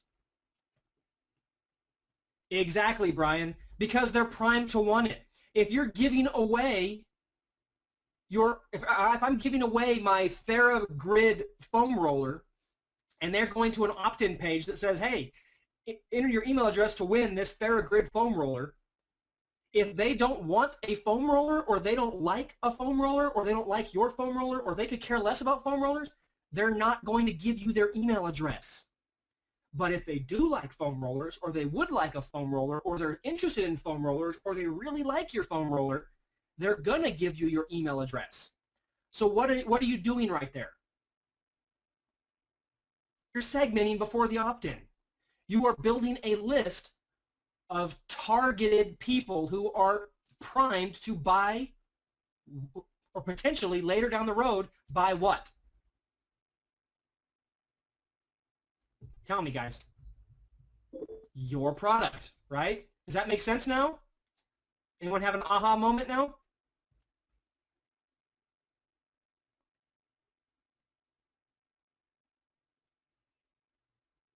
Yeah, Zoo Social, that can do it. Yes, Kirsty, that's the same kind of thing. So, can you guys see how this could potentially help you out very, very well by giving away one product?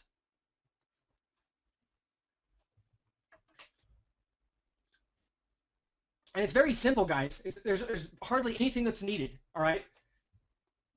You need the physical item to give away, which you guys all already have because you are what? Private labeling products on Amazon. So you have a product. Arthur, exactly. We're going to talk about that in a second.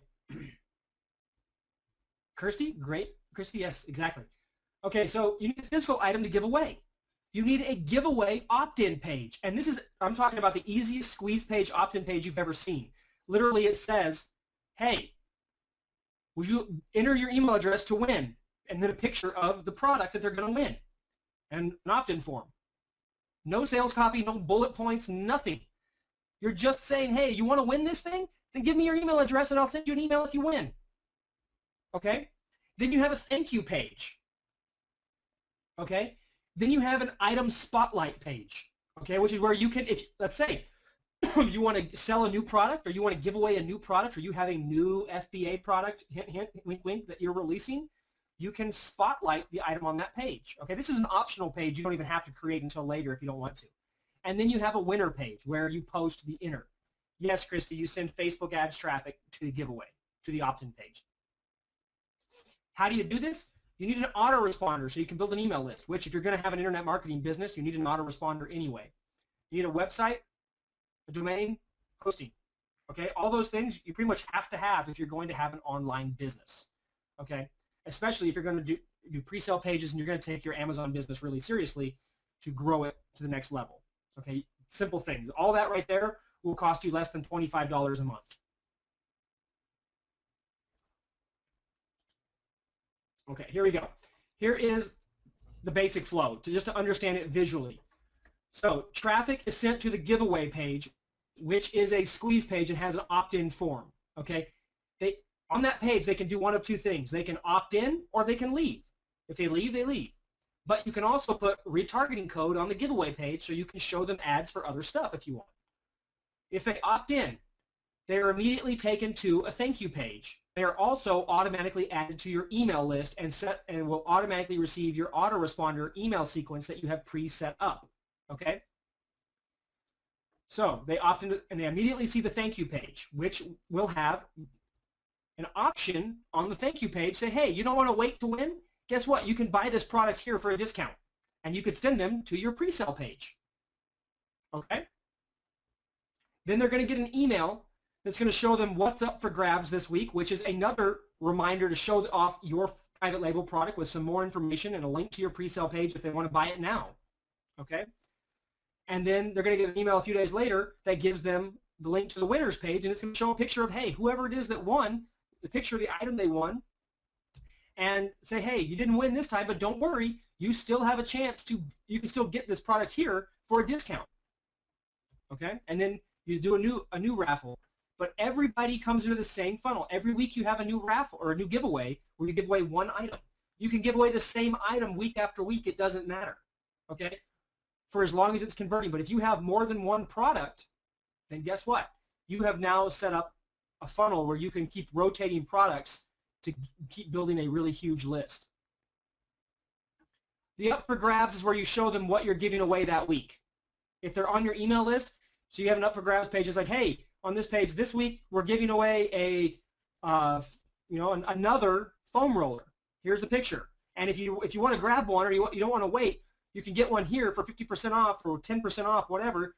Just click here. They click there and it takes them to the pre-sale page. So every single page is monetized with your own products. So they can win one, but only one person's going to win a week. So everybody else has a chance to buy. And then they're on your email list as well, so you can now automate your marketing and market to them your additional products, the same product, anything you want to do. Does this make sense? I'm going to show you an example, but does this make sense?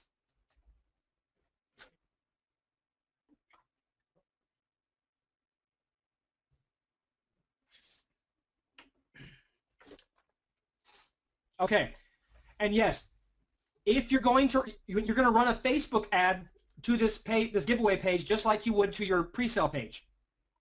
And again, if your giveaway page, your squeeze page, is not mobile responsive, then make sure you only run an ad to computers, to desktops. But if your giveaway page is mobile responsive and works on phones, then run an ad to both mobile and desktop traffic, and you will get a ton more opt-ins. But it will cost you a lot of money, and you won't get nearly as many opt-ins if you run an ad to mobile traffic when you don't have a mobile responsive page. But if you're using lead pages or you're using any kind of other squeeze page builder or get responses landing page creator or anything like that, they're all mobile responsive. So it's not a bad thing. Okay. Let me click over here and I will show you an example. Now in this case, I'm going to show you a real live example on a niche that we are working on, because frankly it's in a niche that nobody can really compete with us in, because of the level of getting involved in and how far ahead everything is. We can't really worry about it. So this is our giveaway page in the survival niche. Okay? And right now, this is not obviously our product, because Bear Grylls, this is his product, but this is a giveaway page, a fairly fancy one that we've developed. But all it says is, welcome to the Optimal Survival giveaway. Hey, every week we give away free stuff. That's all there is to it. This week's giveaway is a Bear Grylls compact parang. Okay, it shows a picture of a knife. All right, that's it. That's all there is to it. Enter to win. So this is the squeeze page. It doesn't have to look this fancy, and if this would normally be your own FBA product, but we're still developing this giveaway page right now. It's looking really pretty. So this is a placeholder survival image that I told the developer to use. Okay, so this is the giveaway page. We drive traffic here. They opt in. Okay. The next thing they go to is a thank you page. It says, hey, just wanted to say thanks for entering our contest in our survival newsletter. So we tell them, hey, you're going to get emails. We will keep you posted on all the giveaways we are doing via email. All right? And then right below that is a click to order, which right now it's stickers, but it could be links to what? Your other FBA products. Or a sneaky trick you can do, let's say you found an FBA product that you're interested in selling, okay? You think it might work. You could get an Amazon affiliate link for that FBA product that you're looking at, right? And then you could go in here and you could put it here. And you could see if people who opt in are interested in that same product and see what kind of sales traffic you generate. All right, so you can actually generate data on a product you may be considering selling to see how it works on the thank you page. Okay, and then below it, it shows some pictures of some survival gear that they could win. Okay, this is a more involved one, all right? It does not have to be this fancy, all right? We've got a team of developers that are doing this stuff for us, so they make it look really, really awesome. It does not have to be this fancy.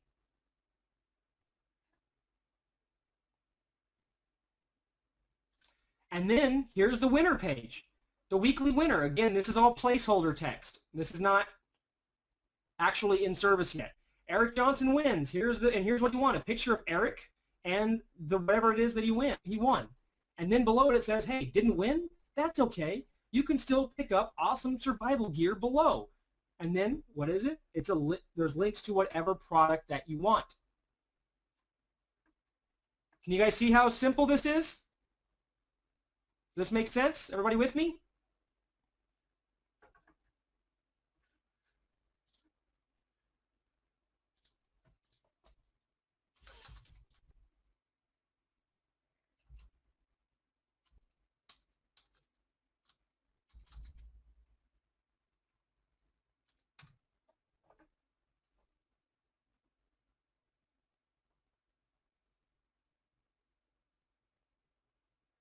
Nick, you're sweating the small stuff, buddy.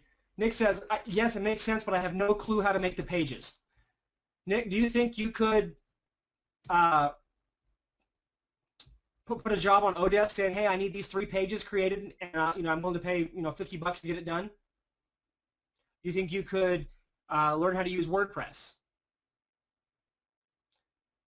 You're going to have to learn some of this stuff if you don't know how to do it. That's okay. Or you can outsource it and have somebody who knows how to do it for you.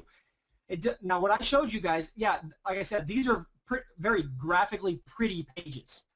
But they don't have to be that hard. They don't have to look like this at all. They can be just plain old ugly stuff. All right? It doesn't have to be this fancy. You don't need to have a graphic artist develop these pages. No. A regular squeeze page with an image thrown up is all you need to get started. You can always upgrade later as you go. Okay?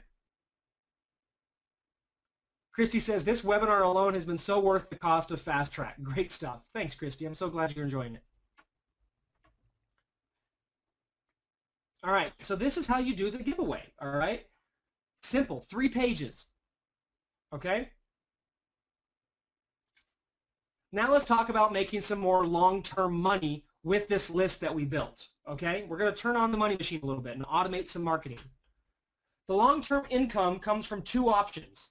The autoresponder sequence, which is our automated email marketing. We write emails and we pre-schedule them to go out to everybody on a predetermined rate as they join our list. Okay, we're all familiar with how that works, right? Okay, cool. So these are evergreen promo emails that you set up and send out in a predetermined sequence. The problem is everybody has autoresponders, but very few people actually do this, okay? And you can promote your products, affiliate offers, CPA offers, pay-per-call offers, whatever you want.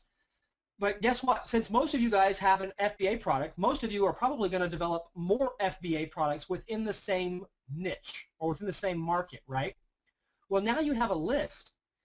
You can set up an autoresponder sequence that one after the other promotes all your Amazon products to the same list. So everybody gets a chance to buy all of your products at least one time or more. Okay? And you can mix in some affiliate offers. You can mix in some CPA offers. You can dramatically increase the amount of money you make in your business simply by having an email list. Okay? And then when you release a new product, you can do a broadcast. Okay? A broadcast email is an email that you send out live on demand as needed. And again, It can be your product, an affiliate offer, a CPA offer, or a pay-per-call. Most marketers run their businesses off broadcast, which is okay, but you can't automate broadcast. You want to be generating opt-ins to your list every single day, okay? And you want every one of those opt-ins to be automatically be taken through a pre-set up marketing sequence that promotes all of your products and any other products you want to promote, so that you make money from every single lead consistently, okay? Rather than sporadically like a broadcast email, okay? This is why list building can be so powerful, okay? Does this make sense? This is simplified email marketing. It does not have to be complicated.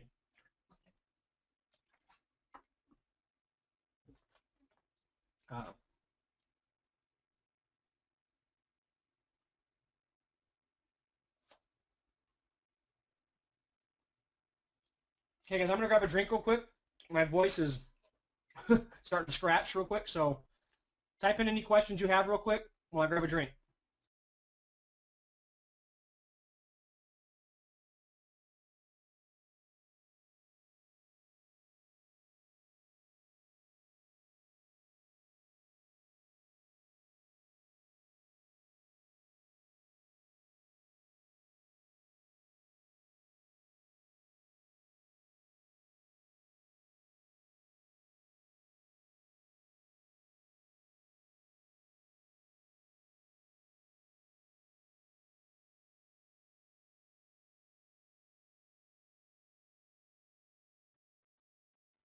Okay, I think my voice is going to hold out. All right, well, it doesn't look like anybody has any questions, so we're going to keep going. Can you outsource writing the email sequence? Melixina, yeah, you could, but, I don't recommend it, because who knows your business better than you do? And the one area of your business that, should be focused on right now is your email sequence. Now, what you can do is you can write it, get it dialed in, or get it going, and then you can hire somebody to tweak it and improve it. That's what I would recommend if you want to hire a copywriter to come in and, hey, this is what I need said. Now make it work better with my market. That kind of thing. But yes, you can outsource it if you want to. I mean, obviously, large scale companies do that kind of stuff all the time. They have employees that specifically do nothing but write the emails. But I would recommend that you at least write it first, and then have somebody come in to make it awesome.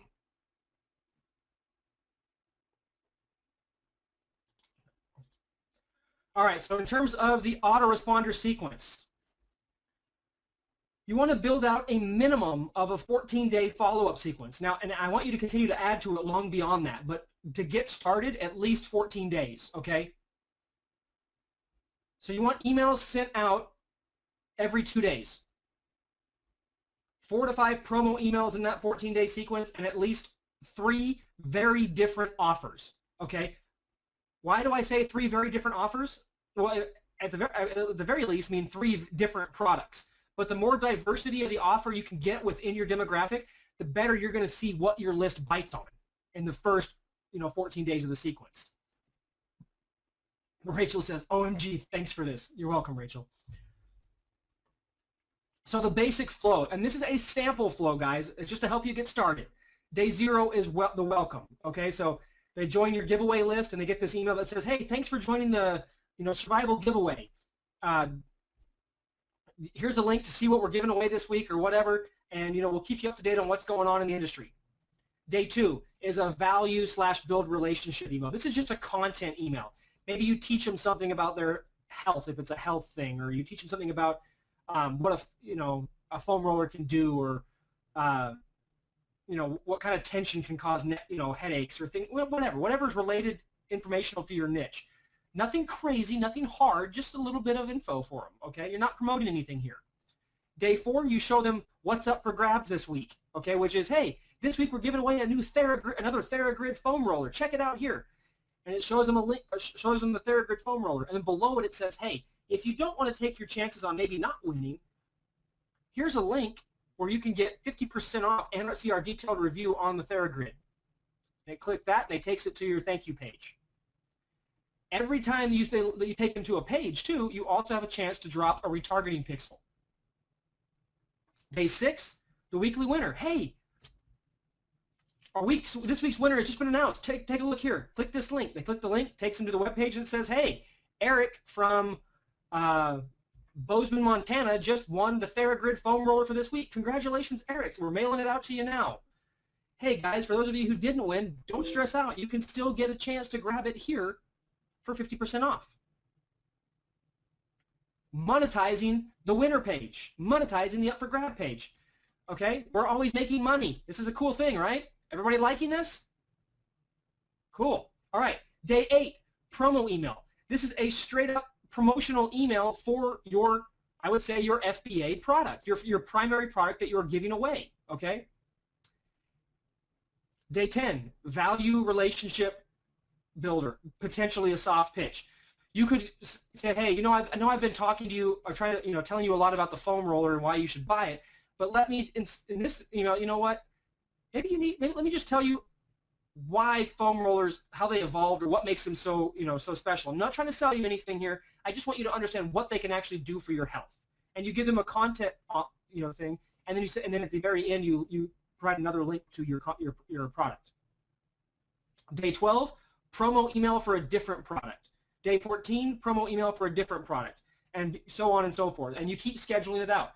Every 2 days, once you get past a month, you could let it 30 days out. You could go every 3 or 4 days to an email. But don't ever go beyond about 4 days without contacting them. Okay, and you want to keep your autoresponder extended out beyond your longest term subscribers so that you continue to make money from all your subscribers, no matter how long they're on your list.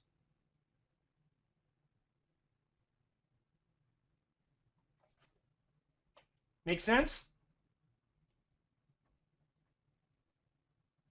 Awesome. Okay, cool. I got one more thing.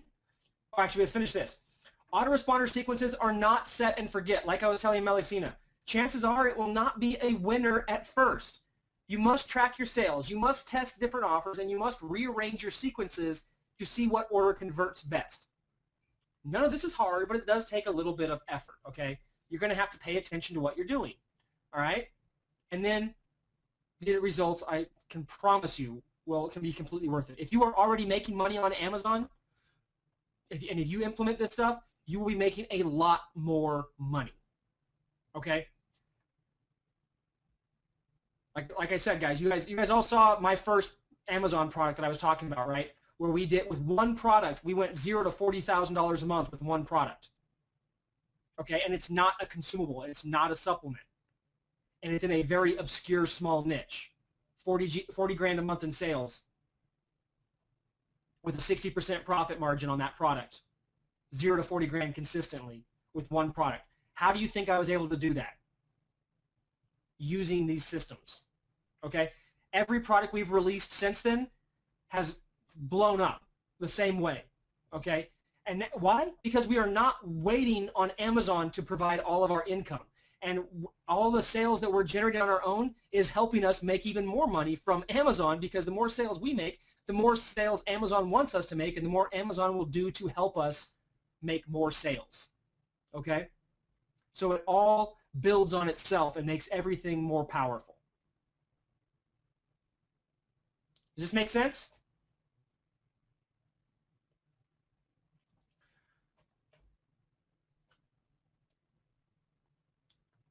Lisa, I have 5 products right now, 3 in one niche and 2 in other niche, and 2 in 2 other niches, so 3 niches total.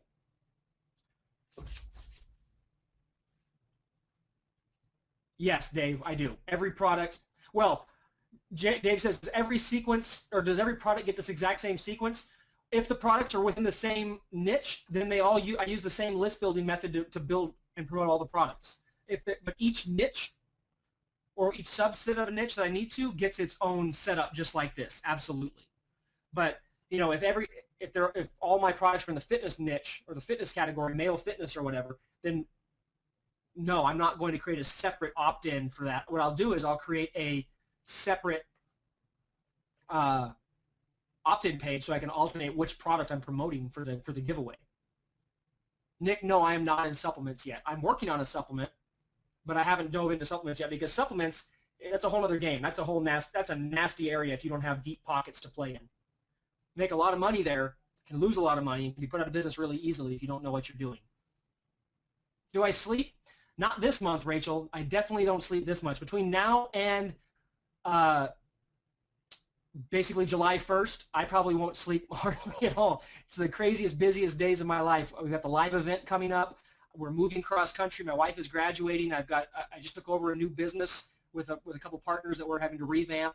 I took equity in another product that I'm having to help do the marketing on, and all of this is coming down right now. So no, I don't sleep right now. But hey, that's okay. I'm excited. It's exciting times. Is all my paid traffic from Facebook? Yes, from Facebook or retargeting. We're starting to mess around with AdWords a little bit, but AdWords is a lot more difficult to get converting profitably than Facebook is. So we're kind of dabbling our toes. But you know, guys, one of my specialties was Facebook for a long time. So I might as well. That's why we used Facebook, because that's what I knew, and I was able to develop and figure out what worked the best, the quickest. All right, one more thing to show you.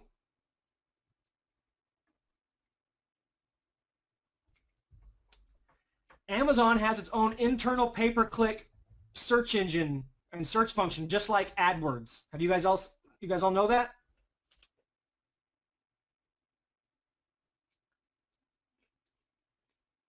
Yes, they do.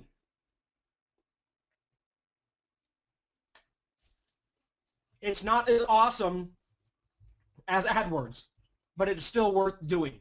Okay? So, when you log into your Seller Central account, hover under Advertising and click on Campaign Manager. Then you can go here, you can go into the Campaign Manager and you can create a campaign. So when you create a campaign, it's going to look something like this. All right, so here's a sample campaign. And you can set a daily budget on how much you're willing to spend each day. So just like a pay-per-click or any kind of pay-per-click advertising you're used to, okay? It's very similar. And it works a lot like AdWords, just a lot simpler. Okay? Select a start date. You can select an end date if you want. I never do. Okay? Next, you create an ad group. Okay? So an ad group is, let's say, with the foam roller. You have ad group 1, which is all the keywords that have the word foam roller in the title. Okay? And then you have another ad group that is like all about stretching. Okay? All about different types of stretching keywords. And you have another ad group that's all about what is it? Myofascial release, or like medical, medical terms for releasing pressure points, trigger points, things like that, right? So you want to create ad groups that segment your keywords into, smaller subsets. So you don't have one ginormous list of keywords. Okay? So you create an ad group and you set a default bid. The default bid is the default price per click you'll pay for every keyword you enter. You can always go through later and edit the keyword prices individually, but for the default, you start with a flat bid for everything, okay? Here's the thing, guys. This will never get you a lot of traffic. It's not very expensive in terms of the clicks, always less than $1. I bid very, very high on my default bid. I bid, and you'll see in a second, I bid $4 or more on it for every click. Now, I've never paid more than like 60 cents a click, ever. But I always bid up to $4 or more per click because I want to always have my ads shown because I'm willing to spend more than anybody else is to make money, okay? Because most guys are cheap. Most marketers don't understand this. All right, so set it up $4, $5, $6, right? Then down here, you can search for your product, or you can pick it out of this list, and you can see we have 4 new products that we're getting ready to go live one after the other. But if it's a live product, you can click Add, okay? Now, by clicking Add here, what this does is this will automatically create the ad for you. You have no say in what your Amazon ad looks like, okay, or says. But what it looks like is this. You come down to the bottom. Where is it? Did I pass it? Here, well, not this one. Where is it? Why can't I see it? All right, here. This is the extra one, but your ad will look something like this. Okay? So all they do is they take your title, they take your reviews, they take your price, and they take your company name, and they create an ad for you. Okay? You don't have control over what your ad looks like, but then neither does anybody else, so everybody's on the same playing field. But that's why you need to have a good picture, a good title in your image so that it works. Okay? So now that automatically creates the ad for you. Okay? Then you come in here, and based on your SKU, you can click recommend keywords, and then you can enter your own keywords here. What you want to do is enter all your own keywords first. Okay, all the keywords that you've thought of and you've generated, and I'm going to show you that in a second. And then you want to go back and click recommended keywords and see if there's anything you missed that makes sense. Now here's the deal, guys. You don't want to be stingy with your keywords. Put as many keywords in there as possible. You only pay when you get a click. And you honestly, this is the weirdest search engine traffic ever, pay-per-click traffic. You never know what's going to convert. Normally, we would say that our best converting traffic is the most highly focused long-tail keyword of a buyer's keyword, right? Would you guys agree that's typically the way pay traffic works? At least with AdWords? Right. In this case, with Amazon traffic, it's not always the case. Sometimes the one that gets the worst click-through rate winds up being the best converting in terms of sales. It's just insane. And I'll show you that in a second. So you put all your keywords here, and these are all the keywords that it's going to start showing your ad for. Okay, and again, you only pay per click. All right. So the more you put a ton of keywords here, but make sure all the keywords that you enter here that are only with that one ad group. Okay, so you separate it by ad group, by ad group, by ad group. Okay. Where do you find your keywords? There's two ways that you can do it. Used to be the Google keyword tool was great. Now it's gone. Now there is wordstream.com/keywords. Okay. It's right here, WordStream. Foam roller. Okay, they only let you do so many free searches and then they try to charge you for it. But it's pretty good, okay? Now they block out, unless you want to pay for it, they block out a lot. They don't give you all the keywords, but they still give you a lot, okay? And they give you a lot you can start with. So all these keywords are worth trying, okay, for the most part, unless it doesn't make any sense. There's some of these that may not. Foam roller 6X. I don't know what that is, right? Weird stuff. ITB foam roller, hip flexor, some of this stuff, okay? So this is one way. This is a good way to start, okay? A even better way is to use something called like Merchant Words. Merchant Words pulls Amazon search data. It's $30 a month though, I think. Yeah, $30 a month. But it pulls all the search data, okay? Let's see what it gives us for free.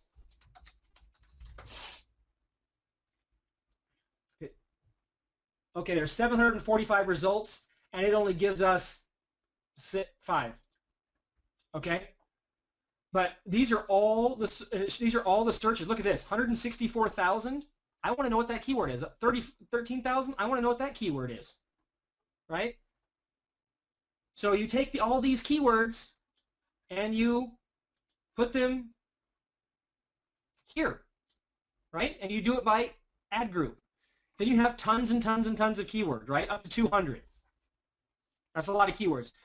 Now, you can always add more keywords later. You can always delete keywords later, right? What you want to do is get started with a wide range because, like I said, you don't know where your sales are going to come from.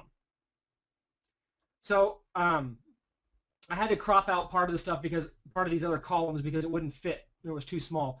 But on the other side of this, on this left side next to Max CPC, it just shows what the keyword names, okay? But what I want to show you here is, see how my max cost per click is $4 for, and this is, there's a lot more keywords in this, I just couldn't fit them all on the page. But it's always $4. But if you look at it, my average cost per click, 9, 6, 4, 24, 17, 16, 13, 13, 12. So I'm not spending anywhere near $4, but I still bid that high, okay?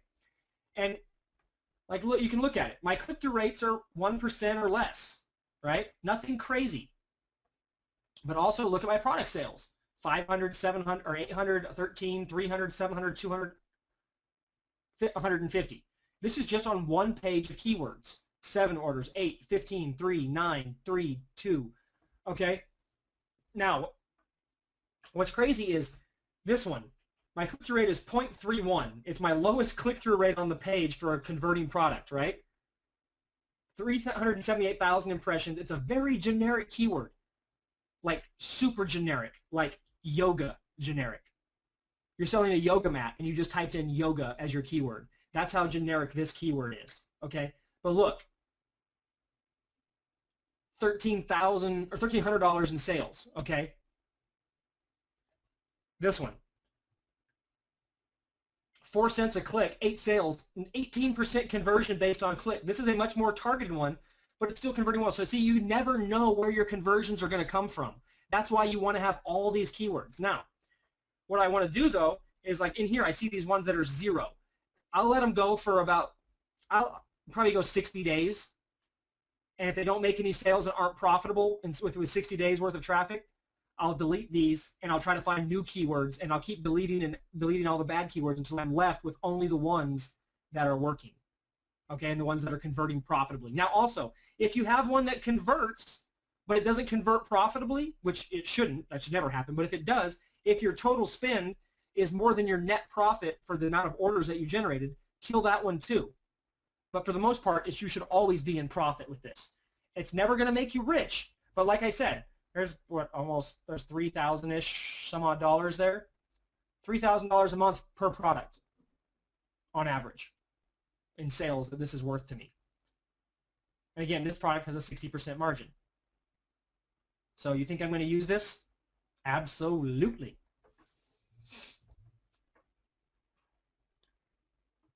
Cool. All right, guys. That was a metric ton of information, right? We covered a ton of different marketing, but you know what? All good things must come to an end in terms of that, right? But was this good for everybody? Was this everything that you needed? Was this amazing? Cool? Fantastic, says Brian. Talk about over-delivering, says Dave. Amazing, says Lisa. Thanks so much, says Colleen. Stellar. Amazing. Great stuff.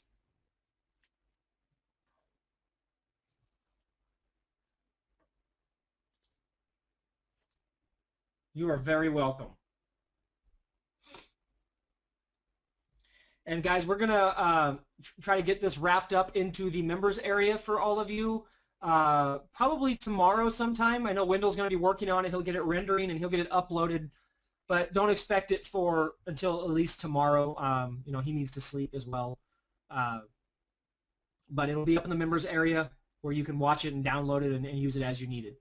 Okay, and we'll continue the discussions on this in the Facebook group, so make sure you guys are using that, asking your questions, showing you what you're doing. Christy says 2.5 hours, unheard of value. Thank you for your time. You're welcome, Christy. Vic, this is in my members area, the members area on net success formulas. My members area, not Dave and Andre's members area. The one where all my bonus content is.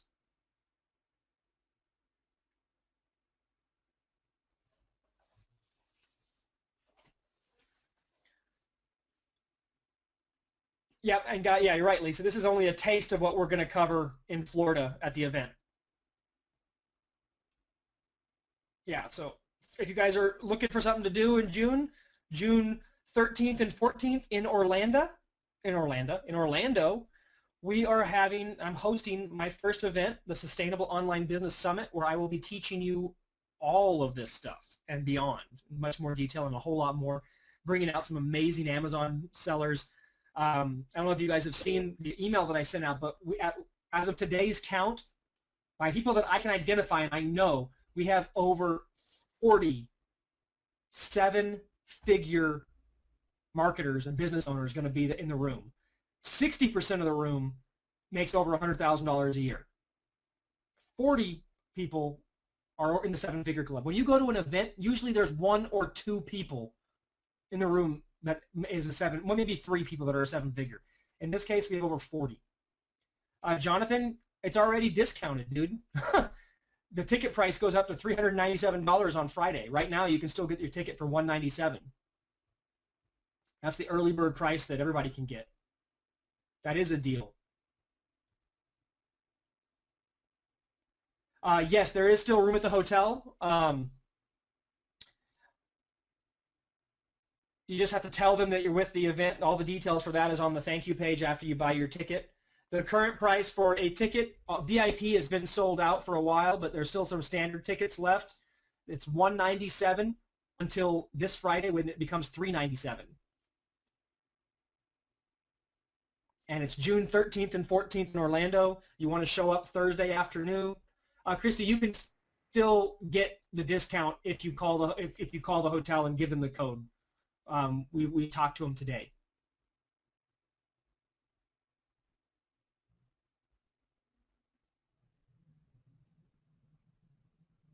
So yeah, you want to show up Thursday the 15th afternoonish. Thursday night we have our first party, and hang out in our meet and greet sessions, and then Friday morning 8 a.m. sharp we start the event, and we go 2 full days of events. Friday night we have a mastermind and a cool hangout, and then Saturday we have a send-off bash in Point Orlando, which is going to be awesome, and you can leave on Sunday. Vic, no, there is no VIP tickets available. We already are oversold in VIP, and there is no room in VIP at all. Christy, if you look at it, it says $397, but right now you can still get it for $197 if you read the pricing section. Vic, if you want, she could get a regular ticket. I've got several Aussies flying over, and a bunch of UK people coming in.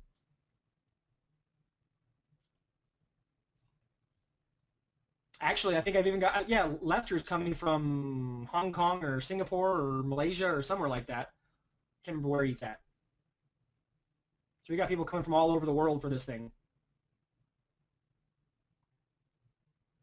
Christy, hopefully I can see you there. It'd be nice to meet you.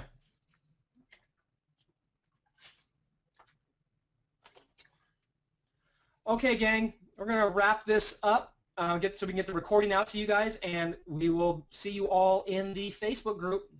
And it will be my Facebook group, the Let's Get Physical Facebook group, where we will talk. And for the event, sorry guys, sobsummit.com, thanks Wendell, got it out there, is where you can look at the event. All right, have a great night, everybody, or early morning for those of you guys. Sorry we went so long, and see you later.